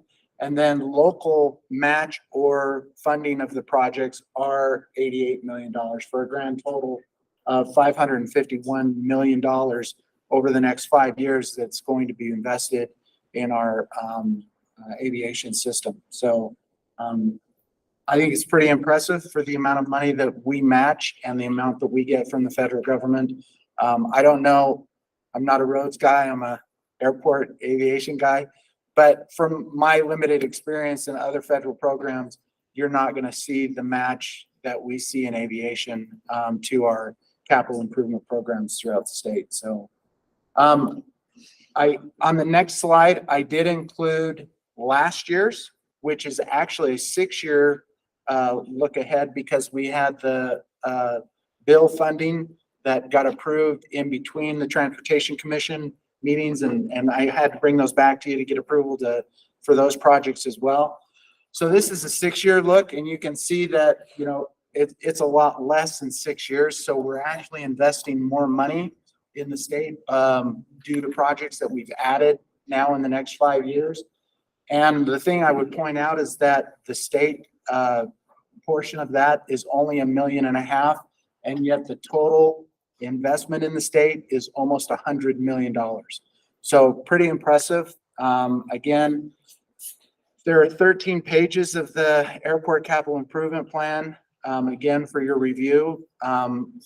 When I come back next month, if there are questions about it, or if there are questions between now and then, please feel free to get in touch with me, and I'm more than happy to answer those questions. And I'm more than happy to take any questions here today as well. If there's anything that. I have one question. Would you please go to previous chart or table? Why drop off to 42 million in the 2028? What is the reason for that? One of the reasons is because it's 5 years in advance. And so your out years are always generally going to be lower. And as they come up, the need for projects will change. Or one of the things also, when you're programming with the Federal Aviation Administration, they'll tell you years 1 and 2 are programs, you can't touch them. Years 3, 4, and 5 are just kind of darts on the dartboard. And so those 3, 4, and 5 years are going to fluctuate a lot. So you'll see variations in that. Remind us where we are in the authorizing bill for FAA. Where are we in the authorizing bill? So I've seen some proposals on that, and it looks like the funding is right in line with what it was in the last reauthorization. So we don't see a lot more money coming, although. Are we in the last year though? What's that? Are we in the last year? We are. Yeah, it's going before the the federal legislators to get approved this year. So, and again, not huge changes. There aren't huge asks in it. So I think, there's nothing that would keep it from being approved, but I've been in the industry long enough where we've got continuations of the current reauthorization for several months. So it may or may not go through. So, and I've seen funding, I've seen the plan for the funding at the ask for the reauthorization, and a lot of it is for the capital improvement. There is funding in there for advanced air mobility and uncrewed aerial systems and infrastructure to support that. The FAA is still, there's still a lot of regulations out there that the FAA has to decide on that for advanced air mobility. So But that's not keeping us as a state or other states or companies from moving forward as much as we can without preempting the federal government. So as you are probably aware, we had some legislation that came out to do some studies in the realm of advanced air mobility and how we as a state could continue to prepare ourselves for that future. And we've been partnering with a lot of other states out there as well. And we definitely don't want to reinvent the wheel or spend money on things that we don't have to. And what I'm seeing in the country is that most states are very willing to share and understand the importance of having a uniform system that's compatible with all states. And so as other states invest money and look at this, they're very willing to share what they have, and which is very positive, I think, for all the states moving forward. So.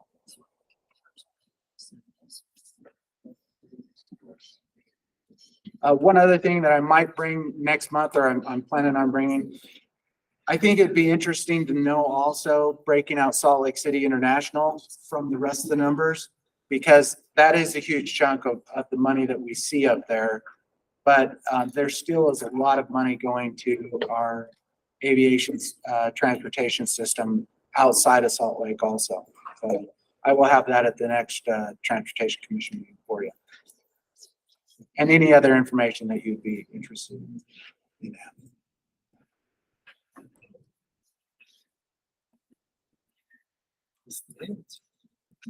So with that being the last check mark box, this morning at 8 o'clock, Heather made a guess. At 2:16, we would check our last check mark box. It is 2:16.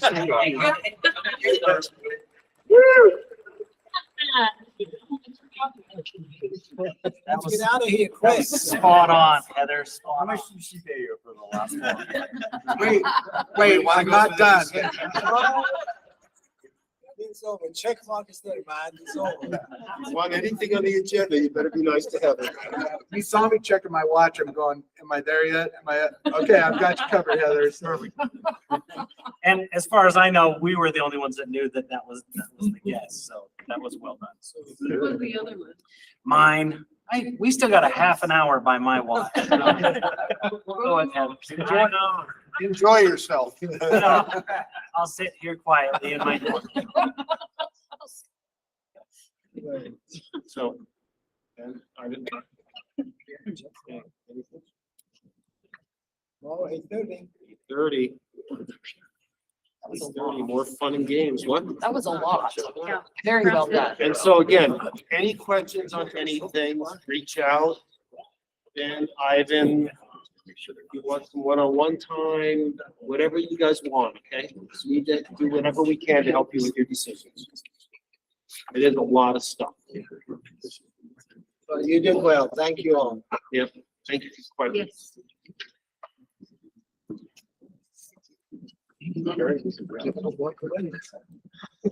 Thanks for